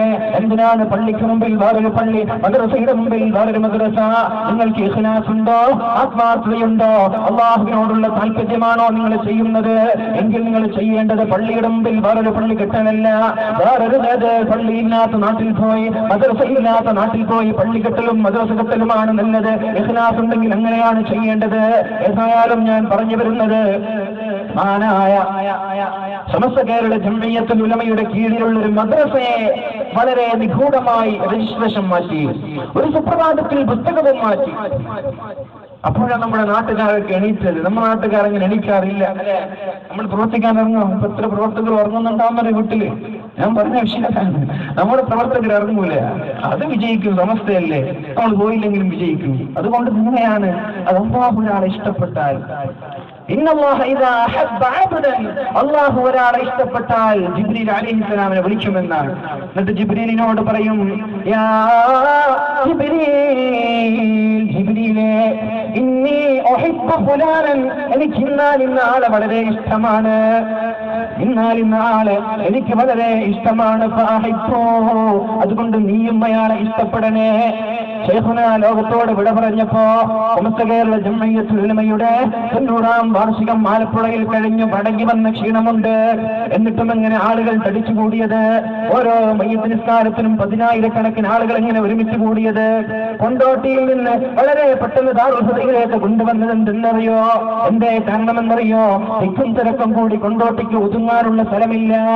ആളുകൾ ഇനിയും മരിച്ചു പോകുമോ എന്ന് ഭയന്നപ്പോഴാ ദാറുൽ ഹുദയുടെ മുറ്റത്തേക്ക് കൊണ്ടുവന്നത്. അവിടെ കണ്ടോ, ഞാൻ അവിടെ എത്തുന്നത് 2:30-ന്. എന്നിട്ട് ഞങ്ങൾ ലൈനിൽ കയറാൻ വേണ്ടി ഒരുപാട് നടന്ന് 4 കിലോമീറ്ററോളം നടന്നു. എന്തിനെ? ലൈനിൽ കയറാൻ വേണ്ടി. ലൈനിലല്ല, ലൈനിന്റെ ഒരു വശത്തു കൂടെ നമ്മൾ നടന്നു പോവാ. ലൈനിൽ ഇങ്ങനെ പോകുന്നുണ്ട്. ഈ വശത്തു കൂടി അതിന്റെ അറ്റത്തെത്തണമെങ്കിൽ 4 കിലോമീറ്റർ നടക്കണം. എനിക്ക് തോന്നി ഇങ്ങനെ നടന്നാൽ വയസ്സ് കാണൂല എന്ന്. എനിക്ക് പിന്നെ ദാറുൽ ഹുദ പരിചയമുള്ളത് കൊണ്ടും പഠിച്ച സ്ഥാപനമായതുകൊണ്ടും ഞാൻ വേറൊരു വഴിയിലൂടെ പോയി. എന്നിട്ട് ശൈഖുനയുടേത് കണ്ടു. പക്ഷേ എന്റെ കൂടെ വന്ന വേറെ ഒരുപാട് ആളുകൾ കണ്ടിട്ടില്ല. എത്രയോ ആളുകൾ കാണാതെ വളരെ വിഷമിച്ചിട്ടുണ്ട്. എന്റെ 10,000-കണക്കിന് ആളുകൾ അങ്ങോട്ട് കടന്നു ചെന്നു. നമ്മൾ ആരെങ്കിലും അനൗൺസ് ചെയ്തോ? വരാൻ വേണ്ടി ഇല്ല. എനിക്ക് ഇന്നാളെ ഇഷ്ടമാണ്, നിങ്ങളും അതുകൊണ്ട് ഇയാളെ ഇഷ്ടപ്പെടണേ എന്ന് അല്ലാഹു തആല ജിബ്രീൽ അലൈഹിസ്സലാമിനോട് പറയുമെന്ന് റസൂലുള്ളാഹ്. ജിബ്രീൽ അലൈഹിസ്സലാം മറ്റുള്ള മാലാഖമാരോടും പറയും നിങ്ങൾ ഇഷ്ടപ്പെടണമെന്ന്.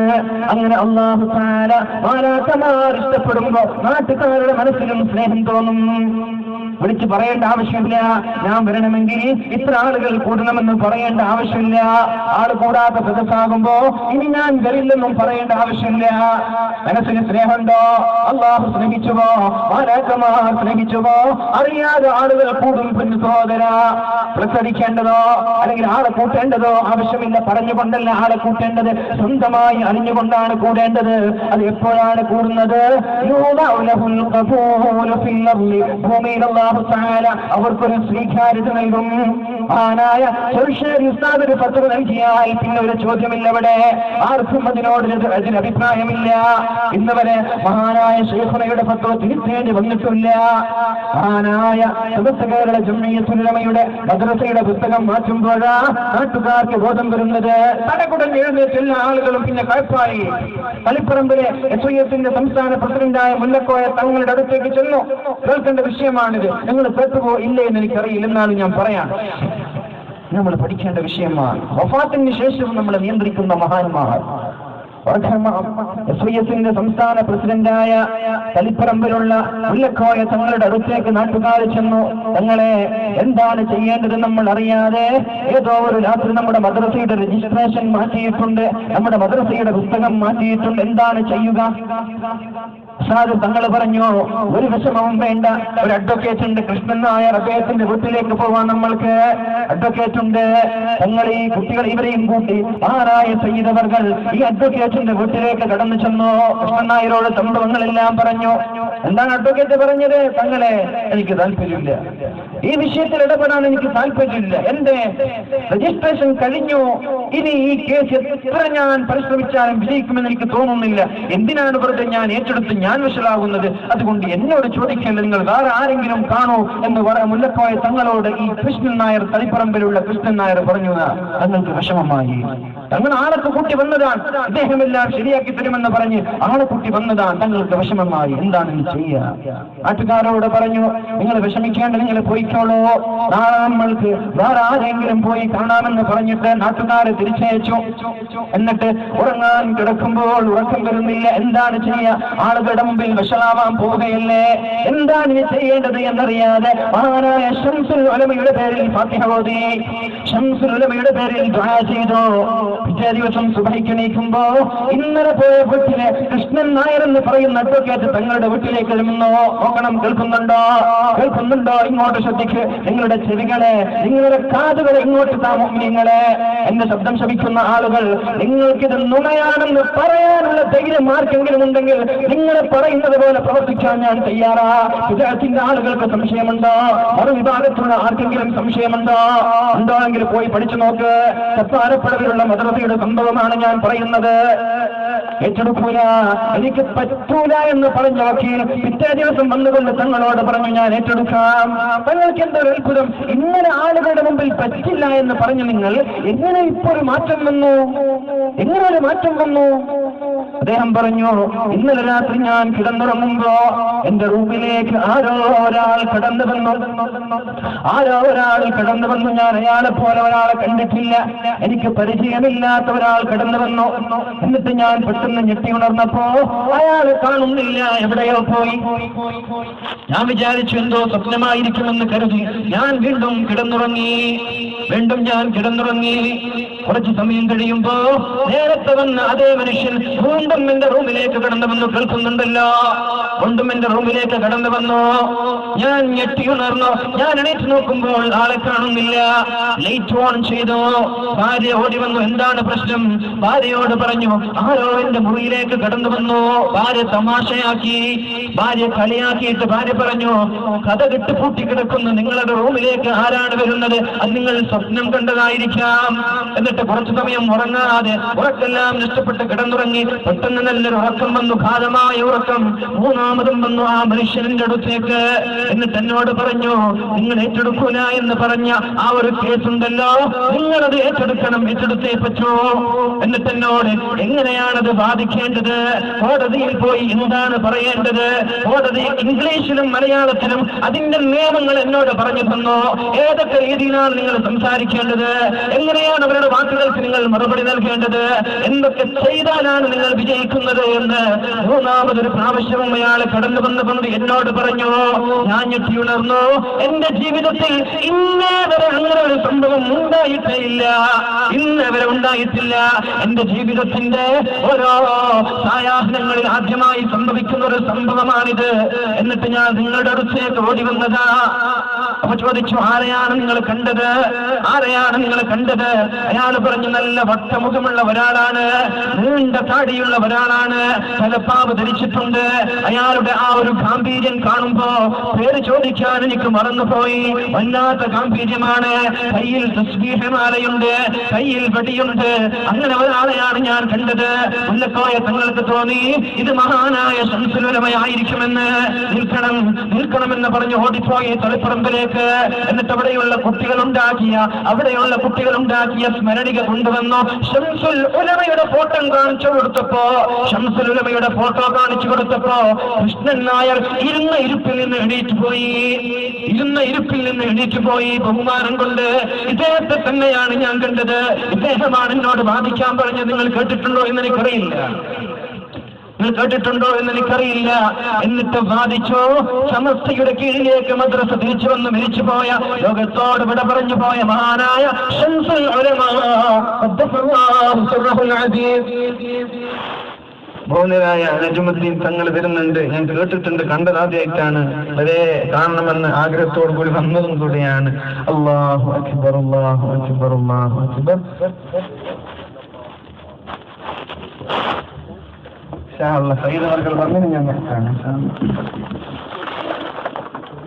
സഹോദരങ്ങളെ, അങ്ങനെ മഹാനായ ശംസുൽ ഉലമ സ്വപ്ന ദർശനത്തിലൂടെ എങ്ങനെയാണിത് വാദിച്ചത്, എങ്ങനെയാണിത് കേസ് നിങ്ങൾ നടത്തേണ്ടത്, വിസ്തരിക്കേണ്ടത് എങ്ങനെയെന്ന് പഠിപ്പിച്ചു കൊടുക്കുന്ന. നിങ്ങൾ പറയും, മരിച്ചിട്ടൊന്നും ഒരു ചുക്കുമില്ല അല്ലേ? വിളിച്ചിട്ടൊരു ചുക്കുമില്ല. സംശയമുണ്ടോ? പോയി ചോദിച്ചു നോക്ക്. ആ നാട്ടിലേക്ക് പോയി കുഴപ്പമില്ലല്ലോ, ചപ്പാരപ്പടമാണ്. അതിൻ്റെ അടുത്തുള്ള ഇടവണ്ണ എന്ന് അതിൻ്റെ അടുത്തുള്ള ഒരു സ്ഥലത്താണ് മഹാനായ ശംസുൽ ഉലമയുടെ ഈ അത്ഭുതം നടന്നതും. അതേപോലെ അബ്ദുസ്സമദ് പൂക്കോട്ടൂരിനെ വിളിച്ചു ഉടനെ വിളിച്ചു. ആ SYS തളിപ്പറമ്പിലെ സംസ്ഥാന പ്രസിഡന്റായ മുല്ലക്കോയ തങ്ങൾ അബ്ദുസ്സമദ് പൂക്കോട്ടൂർ സാഹിബിനെ വിളിച്ചു. എന്നിട്ട് സംഭവം പറഞ്ഞു കൊടുത്തു. ഉപ്പർക്ക് വിശ്വാസമായില്ല. ഉപ്പരോട് പറഞ്ഞു സുന്നിയസ്താർ ഇത് കൊടുക്കണമെന്ന്. ഉപ്പര് പറഞ്ഞു ഇത് ഞാൻ കൊടുത്താൽ ഈ വക്കീൽ ഒരു പക്ഷേ എന്തെങ്കിലും ഇതിനെ തിരുത്തി പറഞ്ഞാൽ ഒരു പക്ഷേ ഇതിന്റെ പ്രസിഡന്റ് ഉമർ അലി ശിഹാബ് തങ്ങളാണെന്ന് എനിക്ക് തോന്നുന്നു. ഉപ്പർ ഉള്ളിലാകാൻ ജയിലിലാകാൻ സാധ്യതയുണ്ട്. അതുകൊണ്ട് ഞാൻ നേരിട്ട് വരട്ടെ. നേരിട്ട് വന്നു. കൃഷ്ണയുടെ വീട്ടിൽ പോയി തങ്ങളും അബ്ദുസ്സമദ് സാഹിബ് പൂക്കോട്ടൂറും. എന്നിട്ട് വക്കീലിന്റെ ഭാര്യ വന്നു. എന്നിട്ട് പറഞ്ഞു തങ്ങളെ കണ്ടപ്പോ വേഗം വിളിച്ചു. ആ വക്കീൽ വന്നു. വക്കീലിനോട് പറഞ്ഞു ഇദ്ദേഹം ഒന്ന് ഉറപ്പിക്കാൻ വേണ്ടി വന്നതാണെന്ന് തങ്ങൾ പറഞ്ഞപ്പോ വക്കീൽ ചോദിച്ച ചോദ്യം എന്തെന്നറിയോ? ഇയാൾ സുന്നിയല്ലേ എന്ന്. ഇയാൾ സുന്നിയല്ലേ? വക്കീലിനറിയാലോ സുന്നിയും മറ്റു വിദ്യാർത്ഥിയൊക്കെ. ഇയാൾ സുന്നിയല്ലേ? പൂക്കോട്ടൂർ സാഹിബ് പറഞ്ഞു ഞാൻ സുന്നിയല്ലാഞ്ഞിട്ടോ വിശ്വാസമില്ലാഞ്ഞിട്ടോ അല്ല. ഇനി ഇങ്ങനൊരു മാഗസിനിൽ കൊടുക്കുമ്പോ നിങ്ങൾക്ക് എന്തെങ്കിലും ഒരു എതിരഭിപ്രായം വന്നാലും നിങ്ങൾ കേസ് കൊടുത്താലോ പ്രശ്നമല്ലേ? അതുകൊണ്ട് നിങ്ങളുടെ സമ്മതത്തിന് വേണ്ടി വന്നതാണ്. പറഞ്ഞു ഒരു കുഴപ്പമില്ല, നിങ്ങൾ ധൈര്യമായിട്ട് കൊടുത്തോളൂ. സുന്നി അഫ്ഗാർ വാർത്ത പ്രസിദ്ധീകരിച്ചിട്ടുണ്ട്. ഇത് ശംസുൽ ഉലമയാണ്. ഇവരുടെ പിന്നിലല്ലാതെ നിങ്ങളെ പറയും ആരുടെ പിന്നിലാണ് നമ്മൾ പിൻപറ്റുക? ഞാൻ പറഞ്ഞല്ലോ അവരുടെ താടിരോമങ്ങൾ വേണ്ട കാലിന്റെ ചെരുപ്പിന്റെ അടിയിലുള്ള മണൽ തരികൾക്ക് തുല്യരായ ഒരു ശക്തിയെ കൊണ്ടുവരാൻ പറ്റുമോ? ഒരാളെ കാണിക്കാൻ പറ്റുമോ? എന്നിട്ട് പറയാ സമസ്തയെ കുറ്റം പറഞ്ഞു നടക്കുക. ഞാൻ പറയാൻ സ്നേഹത്തോടെ വേണ്ട, നിങ്ങൾ കുറ്റം പറയണ്ട, നിങ്ങൾ മെമ്പർഷിപ്പ് നോക്കണ്ട, തകർക്കാൻ ശ്രമിക്കണ്ട. തകർക്കാൻ ശ്രമിച്ച ആളുകൾ തകരുകയല്ലാതെ സമസ്ത തകരൂല. കാരണം ഇത് ദീനാണ്. പിന്നെ ഞാൻ തൊട്ടപ്പുറത്തുള്ള കൊണ്ടൊരു സംഭവം പറഞ്ഞു. ശംസുൽ ഉലമയെ വധശ്രമത്തിന് ചില ആളുകൾ ശ്രമിച്ചിട്ടുണ്ട്. അത് ചില ആളുകൾക്ക് ഉൾക്കൊള്ളാൻ സാധിച്ചിട്ടില്ല. സാധിക്കൂല, അതെനിക്കറിയാം. സാധിക്കൂല. എങ്ങനെ സാധിക്കാനാ? ബുദ്ധി കൊണ്ടല്ല ദീൻ നിർത്തേണ്ടത്. അത് പാരമ്പര്യമാണ്. ഒരാൾ പറഞ്ഞു പഠിച്ചു, സഹീഹ് ബുഖാരി അർത്ഥം വെച്ചു, ഖുർആൻ അർത്ഥം വെച്ചു, എന്തും പറയാലോ, എന്ത് മസല പറയാലോ. പക്ഷെ അങ്ങനെയല്ല ദീൻ നടത്തേണ്ടത്. അത് ഇജാസത്തിലൂടെയാണ്. ബിഇദ്നില്ല, അല്ലാഹുവിന്റെ സമ്മതത്തിലൂടെ പാരമ്പര്യത്തിലൂടെയാണ് ദീൻ നടന്നു വരുന്നത്. സമസ്തയുടെ പണ്ഡിതന്മാർ, ഞാൻ പറഞ്ഞു ശംസുൽ ഉലമ വറക്കൽ മുല്ലക്കോയ തങ്ങൾ, മൂപ്പരുടെ പിതാവ് ഇങ്ങനെ പോയി അവസാനം എത്തുന്നത് എവിടെ? അല്ലാഹുവിന്റെ ഹബീബിന്റെ സന്നിധിയിലല്ലേ എത്തുന്നത്. എന്നാൽ മറുവിഭാഗം സംഘടന നോക്കുമ്പോ എവിടെയാ എത്തുന്നത്? എവിടെ? അരവിന്ദാക്ഷൻ മേനോൻ അല്ലെ? അരവിന്ദാക്ഷൻ മേനോൻ നിങ്ങൾ എത്തോ? പാരമ്പര്യം എത്തോ? നിങ്ങൾ ചിന്തിക്കാൻ വേണ്ടി പറയാണ്. രണ്ടായി പിളർന്നു. മറുവിഭാഗം പ്രസിഡന്റ് മഹാനായ സമസ്തയുടെ ഒരു പണ്ഡിതന്റെ അടുത്തേക്ക് വന്നിട്ട് പറഞ്ഞു ഞങ്ങൾ പുതിയൊരു സംഘടന ഉണ്ടാക്കി. സംഘടനയോ? എന്ത് സംഘടന? ഞങ്ങൾ പുതിയൊരു സമസ്ത രൂപീകരിച്ചു. ശംസുൽ ഉലമയും കണ്ണിയത്ത് ഉസ്താദും ഉണ്ടായിരിക്കും, നിങ്ങൾ വേറൊരു സംഘടന രൂപീകരിക്കുകയോ? അത് ആരോട് പറഞ്ഞത്? പറഞ്ഞു വക്കീൽ അരവിന്ദാക്ഷൻ മേനോൻ പറഞ്ഞതാണ്. പറഞ്ഞു ഉസ്താദുമാരെ ഉണ്ടായിരിക്കും, ശിഷ്യന്മാരായ നിങ്ങൾ വേറൊരു സംഘടന രൂപീകരിക്കുകയോ? അരവിന്ദാക്ഷൻ മേനോന്റെ സമസ്തയിൽ ഞാനില്ല, ഞാൻ സമസ്ത വറക്കൽ മുല്ലക്കോയ തങ്ങൾ ഉണ്ടാക്കിയ സമസ്തയിലാണ് എന്ന് പറഞ്ഞിട്ട് അവിടെ നിന്ന് ഇങ്ങോട്ട് ഇറങ്ങി വന്ന അങ്ങനെയല്ല നമ്മൾ ചെയ്യേണ്ടത് അല്ലേ? നേരത്തെ പൂക്കോട്ടൂർ സാഹിബ് ഒരുപാട് സംഭവങ്ങൾ സൂചിപ്പിച്ചിട്ടുണ്ട്. ഒരുപാട് സംഭവങ്ങളുണ്ട്. മഹാനായ കണ്ണിയത്ത് ഉസ്താദ് ഒരു വേദിയിൽ നിന്ന് ഇങ്ങനെ ദുആ ചെയ്യാണ്. അല്ലാഹുവേ മഴ നൽകണേ എന്ന് പറഞ്ഞ് ദുആ ചെയ്യുന്നുണ്ട്. മഹാനായ ശൈഖുനാ കണ്ണിയത്ത് ഉസ്താദ് ദുആ ചെയ്ത് കഴിഞ്ഞ് മഴ വന്നില്ല. ഉസ്താദ് പറഞ്ഞു മഴ തരാതെ ഞാൻ ഇവിടുന്ന് പോവില്ല. ഇത് ആർക്കൊക്കെ മൈക്ക് ഓഫ് ചെയ്യാത്തത് കൊണ്ട് അവിടെയുള്ള സദസ്സിൽ ആളുകളൊക്കെ പോയിട്ടുണ്ട്. ഉസ്താദ് വേദിയിലാണ്. ഇത് പോകുന്ന ആളുകളൊക്കെ കേട്ടു. ആളുകളൊക്കെ തിരിച്ചു വന്നു, ഓടിക്കൂടി തിരിച്ചു വന്നു. ഇനി വന്നില്ലെങ്കിൽ മോശമല്ലേ? മഴ തരാതെ ഞാൻ പോവില്ല എന്ന് ഉസ്താദ് പറഞ്ഞിരിക്കുകയാണ്. മഴയുടെ ഒരു ലക്ഷണവുമില്ല. ആളുകളൊക്കെ ഒരുമിച്ച് കൂടി ഇനി എങ്ങാനും മഴ വന്നില്ലെങ്കിൽ ഉസ്താദ് ഇതിനെക്കാളും വലിയ വഷളത്തരം വേറെ ഉണ്ടോ? അള്ളാഹുവിനെ പേടിക്കുന്ന പണ്ഡിതന്മാരെ കൈയൊഴിയുമോ? ഇല്ല. അള്ളാഹുവിനെ പേടിക്കുന്ന പണ്ഡിതന്മാരെ അള്ളാഹു ഒരിക്കലും കൈയൊഴിയൂല. അള്ളാഹു തആല നിമിഷങ്ങൾ 5-6 മിനിറ്റ് കഴിയുമ്പോഴേക്കും ആകാശലോകങ്ങളിൽ നിന്ന് കോരിച്ചൊരിയുന്ന മഴ നൽകിയെന്ന് ചരിത്രമല്ലേ അതൊക്കെ? ഇത് വേറെ ഏതെങ്കിലും സംഘടനയ്ക്ക് പറയാൻ പറ്റോ? വേറെ ഏതെങ്കിലും പ്രസ്ഥാനത്തിന് പറയാൻ പറ്റും? ഞാൻ കുറ്റം പറയല്ല. വളരെ സ്നേഹത്തോടെ പറയാണ്, സത്യത്തിന്റെ കൂടെ നിൽക്കണം. അള്ളാഹു പറഞ്ഞതും അത് തന്നെ, സത്യസന്ധരായ അള്ളാഹുവിനെ പേടിക്കുന്ന ആളുകളുടെ കൂടെയാണ് നിങ്ങൾ നിൽക്കേണ്ടത് എന്ന് അള്ളാഹു തആല പരിശുദ്ധമായ ഖുർആനിലൂടെ പറഞ്ഞു തരുന്നുണ്ടല്ലോ. അള്ളാഹു വീണ്ടും പറയുന്നുണ്ട്,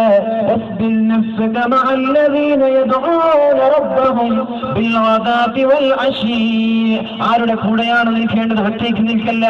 ഉമർ തങ്ങൾ പറഞ്ഞുവല്ലോ, നിങ്ങൾ അകന്നു നിൽക്കുകയോ ഭിന്നിപ്പുണ്ടാക്കുകയോ ചെയ്യല്ല. ഒറ്റയ്ക്ക് നിൽക്കുമ്പോഴാണ് പിശാച് വരുന്നത്. ഞാൻ രണ്ടിന്റെ കൂടെയുമില്ല. അങ്ങനെ പറയല്ല ചെറുപ്പക്കാരാ, രണ്ടിന്റെയും കൂടെയില്ല. സത്യത്തിന്റെ കൂടെ നിൽക്കാനാണ് അല്ലാഹു തആല നമ്മോട് പഠിപ്പിക്കുന്നത്. പിന്നെ എങ്ങനെയാണ് ഞാൻ രണ്ടിന്റെയും കൂടെയില്ല എന്ന് പറയുന്നത്? ശബ്ദം ശരിക്കുന്ന ചെറുപ്പക്കാരോട്, എല്ലാ ആശയക്കാരോടും ഞാൻ പറയാണ്, നിങ്ങൾക്ക് വേണമെങ്കിൽ നിഷ്പക്ഷമായി പഠിക്കുമ്പോ എവിടെയാണ് സത്യമെന്ന് മനസ്സിലാക്കാൻ പറ്റും. ആദർശം പണയം വെക്കല്ല, ബുദ്ധി പണയം വെക്കല്ല, തലച്ചോറ് പണയം വെക്കല്ല. എന്നിട്ട് സത്യത്തിന്റെ കൂടെ നിൽക്കണമെന്ന് റസൂലുള്ളാഹി സ്വല്ലല്ലാഹു അലൈഹി വസല്ലം തങ്ങളുടെ മഹാനായ അമീറുൽ മുഅ്മിനീൻ തങ്ങൾ പറയുന്നുണ്ട്, ഇയ്യാകും വൽ ഫിർഖ, നിങ്ങൾ ഭിന്നിച്ചു നിൽക്കല്ല, ഞാൻ ഒന്നിന്റെയും കൂടെയില്ല എന്ന് പറയുമ്പോ അവിടേക്ക് കടന്നു വരുന്നത് പിശാചാണ്. ഒറ്റയ്ക്കിരിക്കുമ്പോഴാ പിശാച് കടന്നു വരുന്നത്. രണ്ടു പേരുണ്ടാകുമ്പോൾ പിശാച് എടുക്കൂല, ഒറ്റയ്ക്കിരിക്കുമ്പോഴാ പിശാച് വരുന്നത്. അപ്പൊ നിങ്ങൾ ചോദിക്കുന്നുണ്ടാകും, സമസ്തയുടെ കൂടെ കൂടിയാലേ സ്വർഗം കിട്ടുമെന്ന്. പിന്നെ സഹോദര, സമസ്ത എന്നാൽ ദീനാണ്. ഇതിന് നമ്മൾ പിൻവെച്ച, ഇതിന്റെ കൂടെ നിന്നാലേ സ്വർഗം കിട്ടുള്ളൂ. സമസ്ത ദീനാണ്. എന്താണ് അല്ലാഹുവിന്റെ ഹബീബും സഹാബാക്കളും കൊണ്ടുവന്നത്? അതേ സമസ്തയുടെ പറഞ്ഞിട്ടുള്ളൂ, വേറൊന്നും പറഞ്ഞിട്ടില്ല. അതുകൊണ്ടാണ് ആദർശം മാറ്റേണ്ട അവസ്ഥ വരാത്തതും. മറ്റുള്ള സംഘടനകൾ നോക്കുമ്പോ എത്ര വട്ടമാണ് ആദർശങ്ങൾ മാറ്റേണ്ടി വന്നത്. എന്നെ കുറിച്ച് മനഃപൂർവ്വം ഒരാൾ കളവ് പറഞ്ഞാൽ, ഒരാൾ എന്നെ കുറിച്ച് മനഃപൂർവ്വം കളവ് പറഞ്ഞാൽ അയാൾ നരകത്തിനാണെന്ന് റസൂലുള്ളാഹി സ്വല്ലല്ലാഹു അലൈഹി വസല്ലം ഹദീസിന്റെ ആശയമാണ് ഞാൻ പറഞ്ഞത്. എന്നെ കുറിച്ച് മനഃപൂർവ്വം ഒരാൾ കളവ് പറഞ്ഞാൽ അയാൾ നരകത്തിലാണ്. ഞാൻ ആരെക്കുറിച്ചും ഒന്നും പറയുന്നില്ല. അള്ളാഹുവിന്റെ ഹബീബിന്റെ നല്ല എന്നുറപ്പുള്ളത് കൊണ്ടല്ലേ ആളുകൾ ഇങ്ങോട്ട് ഒഴുകി വന്നത്, അല്ലേ? പറയണോ ഞാൻ? അള്ളാഹുവിന്റെ ഹബീബിന്റെ മുടിയല്ല എന്നുറപ്പുള്ളത് കൊണ്ടാണ് നൂറുകണക്കിന് ആളുകൾ ഇങ്ങോട്ട് കടന്നു വന്നത്. നമ്മൾ പറയേണ്ട ആവശ്യമില്ലതൊന്നും. ഇങ്ങോട്ട് കടന്നു വന്നത് സത്യം തിരിഞ്ഞിട്ടും ഇത് അള്ളാഹുവിന്റെ ഹബീബിന്റെ ദല്ല എന്ന് തിരിച്ചറിഞ്ഞിട്ടും അവിടെ നിൽക്കുകയാണെങ്കിൽ കാര്യം പ്രശ്നമാണ്, വലിയ പ്രശ്നമാണ്. ഇനി അറിയാത്തതാണെങ്കിൽ അള്ളാഹു പുറത്തു കൊടുക്കട്ടെ. സത്യത്തിന്റെ കൂടെ നിൽക്കാൻ എല്ലാ ആളുകൾക്കും അള്ളാഹു തൗഫീഖ് ചെയ്യട്ടെ.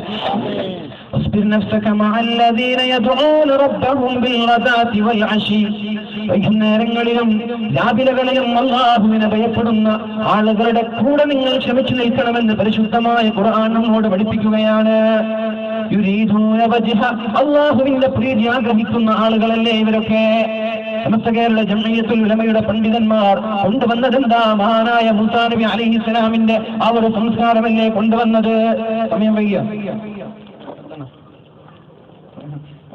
അതൊരു 15 മിനിറ്റ് ഞാൻ പറഞ്ഞു. തങ്ങൾ എന്തുണ്ടെങ്കിൽ ഒരു പേടിയാണ്.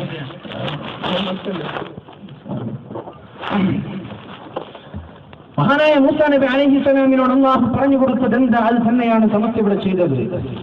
മഹാനായ യൂശാ നബി അലൈഹിസ്സലാമിന്റെ കാലത്ത് വലിയൊരു യുദ്ധം നടക്കുന്നുണ്ട്.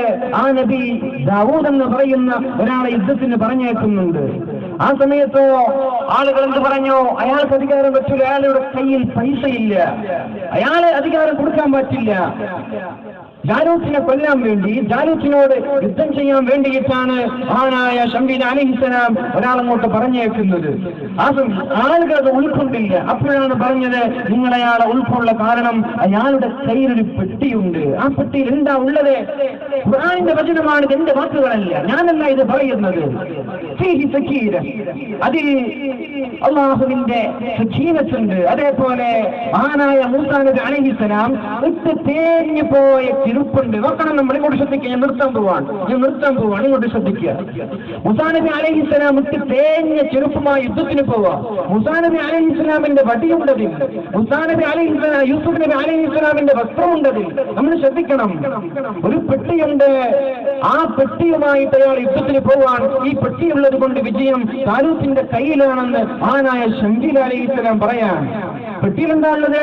മൂസാ നബി അലൈഹിസ്സലാം വിട്ട് തേഞ്ഞ ചെരുപ്പ, തലവാരിയ ചീർപ്പ്, അതേപോലെ തന്നെ യൂസുഫ് നബി അലൈഹിസ്സലാമിന്റെ വസ്ത്രം, ഇതൊക്കെയാ പെട്ടിയുള്ളത്. അതേപോലെ ബൈബിളിന്റെ തൗറാത്തിന്റെ ചെറിയ കഷ്ണങ്ങൾ. ഇതുള്ളത് കൊണ്ട് വിജയമുണ്ട്. ഇത് ബർക്കത്താണ്. നിമിത്തങ്ങളുടെ മുടി ബർക്കത്താണ്, നിമിത്തങ്ങളുടെ മുടി ബർക്കത്താണ്, നിമിത്തങ്ങളുടെ വസ്ത്രം ബർക്കത്താണ്. നിമിത്തങ്ങളുടെ മുടി വഫാത്താകുന്ന സമയത്ത് മുആവിയ റളിയല്ലാഹു അൻഹു ആയിഷ ബീവിയോട് കൊണ്ടുവരാൻ പറഞ്ഞ് വെള്ളത്തിലിട്ട് അത് കുടിച്ചിട്ടുണ്ട്. വിദാത്തുകാരെ നിങ്ങൾ പരിഹസിക്കല്ല.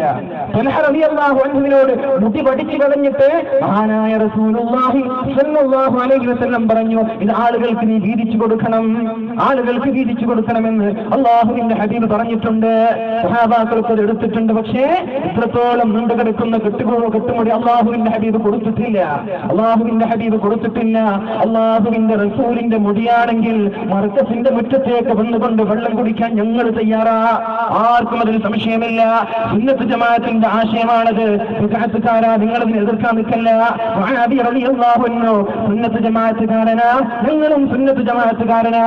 മുആവിയ റളിയല്ലാഹു അൻഹു ആയിഷ ബീവിയുടെ അടുത്ത് നിന്ന് മുടി കൊണ്ടുവന്ന വെള്ളത്തിലിട്ട് കുടിച്ചത് സ്വഹീഹായ സംഭവമല്ലേ? എത്രയെത്ര സഹാബാക്കളുണ്ട്. ഒരു പെണ്ണ് അള്ളാഹുവിന്റെ ഹബീബിന്റെ ഒരു വസ്ത്രം നിർമ്മിച്ചു കൊടുത്തപ്പോ സഹാബിയോട് വന്നുകൊണ്ട് അള്ളാഹുവിന്റെ ഹബീബിനോട് പറഞ്ഞു, യാ റസൂലല്ലാഹ്, അള്ളാഹുവിന്റെ ഹബീബേ, എന്തോ ഒരു രസമാണ് ആ കുപ്പായം, എനിക്ക് തരുമോ? തങ്ങൾ ആ വസ്ത്രം ഊരിക്കൊടുത്തുകൊണ്ട് സഹാബിക്ക് കൊടുത്തു. സഹാബാക്കൾക്ക് ദേഷ്യം വന്നു. എന്താ മനുഷ്യ നീ ചെയ്തത്? തങ്ങൾ ഒരു വസ്തു ചോദിച്ചാൽ അത് തിരിച്ചു കൊടുക്കുമെന്ന് നിനക്കറിയൂലേ? ചോദിച്ച വസ്തു അള്ളാഹുവിന്റെ ഹബീബ് കൊടുക്കുമെന്നറിയൂലേ? എന്തിനാണ് നീ അത് ചോദിച്ചത് എന്ന് സഹാബാക്കൾ ആ സഹാബിയെ പറഞ്ഞപ്പോ സഹാബി പറഞ്ഞത്, ഇത് അള്ളാഹുവിന്റെ ഹബീബിന്റെ കുപ്പായമാ. ഞാൻ വിരിച്ചു കിടക്കുമ്പോ എന്റെ കഫമുടയായി ഞാൻ ഇതാണ് ധരിക്കുന്നത്. എന്നിട്ട് എന്നോട് ചോദിക്കും, ഈ മനുഷ്യനെ കുറിച്ച് അറിയുമോ? നിമിത്തങ്ങളെ കുറിച്ച് ചോദിക്കുമ്പോ ഞാൻ പറയും, മാരാത്തമാരോട് മുൻകർ നക്കീർ അലൈഹിസ്സലാമിനോട് ഞാൻ പറയുന്നത് എന്ത് എന്നറിയോ? ഈ കാണുന്ന കഫമുടയുണ്ടല്ലോ, ഇത് നിങ്ങൾ ചോദിക്കുന്ന വ്യക്തിയുടെ കഫമുടയാ എന്ന് ഞാൻ പറയും. ആരായ മുആവിയ റളിയല്ലാഹു അൻഹു തങ്ങളുടെ നഖങ്ങളൊക്കെ എന്റെ മയ്യത്തിന്റെ കൂടെ മറമാടാൻ പറഞ്ഞിട്ടുണ്ട്. അതുകൊണ്ട് ഇതിന് ബറക്കത്തില്ല എന്ന് പറയില്ല, ബറക്കത്തുണ്ട്. പക്ഷേ നബി തങ്ങളുടെ മുടിയാവണം, അത് നബി തങ്ങളുടെ ശരീരത്തിന്റെ ഭാഗമാവണം. വെള്ളം കുടിക്കാനും അത് സ്വീകരിക്കാനും ബഹുമാനിക്കാനും നമ്മൾ തയ്യാറാ. മഹാനായ ശംഖീൽ അലൈഹിസ്സലാം പറഞ്ഞതും ഇത് തന്നെ. മൂസാ നബി അലൈഹിസ്സലാം ഇട്ട് തേഞ്ഞുപോയ ചെരുപ്പിന്റെ ഭാഗമാണ്. മൂസാ നബിയുടേതായത് കൊണ്ട് അതിൽ ബറക്കത്തുണ്ട്. അതുകൊണ്ടാണ് ഞങ്ങൾ വിജയിക്കുന്നത് എന്ന് ശംഖീൽ അലൈഹിസ്സലാം പറഞ്ഞു. അത് തന്നെയാണ് സമസ്ത ഇവിടെ കൊണ്ടുവന്നത്, അല്ലാതെ പുതിയൊരു ആശയം സമസ്ത കൊണ്ടുവന്നിട്ടില്ല. സുന്നത്ത് ജമാഅത്ത് എന്തോ അതേ കൊണ്ടുവന്നിട്ടുള്ളൂ. മൗലിദ് ഓതിയവരാ, ഹദ്ദാദ് ചൊല്ലിയവരാ ഈമാൻ സലാമത്തായി മരിച്ചത്. മറുഭാഗം ഏത് സംഘടനയും ഏത് പ്രസ്ഥാനം വഹിക്കോ, മൗലിദ് വേണ്ട, ഹദ്ദാദ് വേണ്ട, ഇതൊക്കെ തെറ്റാണ്, ഇതൊക്കെ കുഫ്റാണ്, ഇതൊക്കെ ശിർക്കാണെന്ന് പറയുന്ന ആളുകൾക്ക് ഇങ്ങനൊരു മരണം ലഭിച്ചിട്ടുണ്ടോ? നിങ്ങൾക്ക് പഠിക്കാലോ, നിങ്ങൾക്ക് പഠിക്കാലോ. ഇത് ഓപ്പണില്ല, ആർക്കും പഠിക്കാൻ പറ്റുന്ന സമയമല്ലേ? എന്നിട്ട് മൗലൂദ് ഓതിയിട്ടാണ് ബാപ്പക്കിത്തങ്ങൾ അവിടെ പോയി, എവിടെ ഞാൻ കേരളത്തിൽ മരിക്കുന്നില്ല, ഞാൻ കേരളത്തിൽ മരിക്കുന്നില്ല, മരിച്ചാൽ എന്റെ മയ്യത്തിനെ അന്യ സ്ത്രീകൾ കാണേണ്ടി വരുമെന്ന് പറഞ്ഞ് ഞാൻ കേരളത്തിൽ മരിക്കുന്നില്ല എന്ന് പറഞ്ഞിട്ട് തവാഫ് ചെയ്യുമ്പോൾ മരിച്ചുപോയ ആളാരാണ്? ബാപ്പക്കിത്തങ്ങൾ, സുന്നത്ത് ജമാഅത്ത് മൗഖൂഫ് മൗലൂദ് ഓതിപ്പോയ ആളാണ്. അതേപോലെ പാലക്കാൻ അമ്പലക്കണ്ണിയുടെ അടുത്തുള്ള ഒരു മഹാനായ ഒരു പണ്ഡിതനുണ്ട്. ഞാൻ ഈ ഒരു സംഭവം കൂടി പറഞ്ഞുകൊണ്ട് നിർത്തുകയാണ്. സുന്നത്ത് ജമാഅത്തിന്റെ ആശയങ്ങളെ ഖുറാഫത്ത് വിളിച്ച് പരിഹസിക്കുന്ന ആളുകളെ സമസ്തയ്ക്ക് ഇതുവരെ തിരുത്തേണ്ടി വന്നിട്ടില്ല. നാഴികക്ക് 40 വട്ടം ഓരോ ആശയങ്ങൾ പറയുന്നുണ്ടല്ലോ. ഒരു കാലത്ത് ജിന്നില്ല എന്ന് പറഞ്ഞവർ ഇതിനർത്ഥം വെച്ചത് എന്തെന്നറിയോ? പെൺകൊതുകിൽ നിന്നും ആൺകൊതുകിൽ നിന്നും ഞങ്ങൾ കാവൽ ചോദിക്കുന്നു അർത്ഥം വെച്ചു. ഇപ്പൊ ജിന്നുണ്ടെന്ന് മനസ്സിലായി. അന്ന് ജിന്നില്ല എന്ന് പറഞ്ഞ് അർത്ഥം വെച്ചത് കൊതുകിൽ നിന്ന് രക്ഷപ്പെടുന്നു, ആൺപിശാച്ചിൽ നിന്നും പെൺപിശാച്ചിൽ നിന്നും ഞാൻ കാവൽ ചോദിക്കുന്നു എന്നാണ് പറഞ്ഞത്. അതേപോലെ തന്നെ ഖദരിയാക്കൾക്ക് ഒരു വാദമുണ്ട്. ഖദരിയാക്കൾക്ക് അവരെന്താ പറയാ, എല്ലാ നിസ്കാരത്തിലും അസ്സലാത്തു ഖൈറും മിനൻ നൗം എന്ന് പറയണമെന്ന് അവർക്കൊരു വാദമുണ്ട്. ഞാൻ പറയുന്നത് ചില വാദങ്ങൾ കേൾക്കുമ്പോൾ സത്യമാണെന്ന് തോന്നും. ഞാനൊരു വാദം പറയാം, നിങ്ങൾക്ക് ഇത് തോന്നും സത്യമാണെന്ന്. ഖദരിയാക്കൾ പറയാൻ എല്ലാ നിസ്കാരത്തിലും അസ്സലാത്തു ഖൈറും മിനൻ നൗം എന്ന് പറയണമെന്ന്. എന്തെന്നറിയോ, ആളുകൾ എല്ലാ സമയത്തും ഉറങ്ങൂലേ? ഉച്ചയ്ക്ക് ഉറങ്ങുന്ന ആളുകളില്ലേ? ഭക്ഷണം കഴിച്ച് ഉറങ്ങുന്ന ആളുകളില്ലേ? വൈകുന്നേരം ഉറങ്ങുന്ന ആളുകളില്ലേ? അതുകൊണ്ട് ഉറങ്ങുന്ന ആളുകളെ വിളിക്കാൻ വേണ്ടി അസ്സലാത്തു ഖൈറും മിനൻ നൗം എന്ന് എല്ലാ ബാങ്കിലും ഉൾപ്പെടുത്തണമെന്ന് ഖദരിയാക്കൾ പറഞ്ഞിട്ടുണ്ട്. ന്യായമല്ലേ അത്? ന്യായമല്ലേ? പക്ഷെ ബുദ്ധി നോക്കുമ്പോൾ ന്യായമാണ്, പാരമ്പര്യം നോക്കുമ്പോൾ ന്യായമല്ല, അത് തെറ്റാണ്. അതേപോലെ ഖുർആൻ സുന്നത്ത് സൊസൈറ്റി പറഞ്ഞു ചേരാക്രമം ചെയ്യാൻ പാടില്ല, സുന്നത്ത് കല്യാണം നടത്താൻ പാടില്ല. എന്തെന്നറിയോ, ലഖദ് ഖലഖ്നൽ ഇൻസാന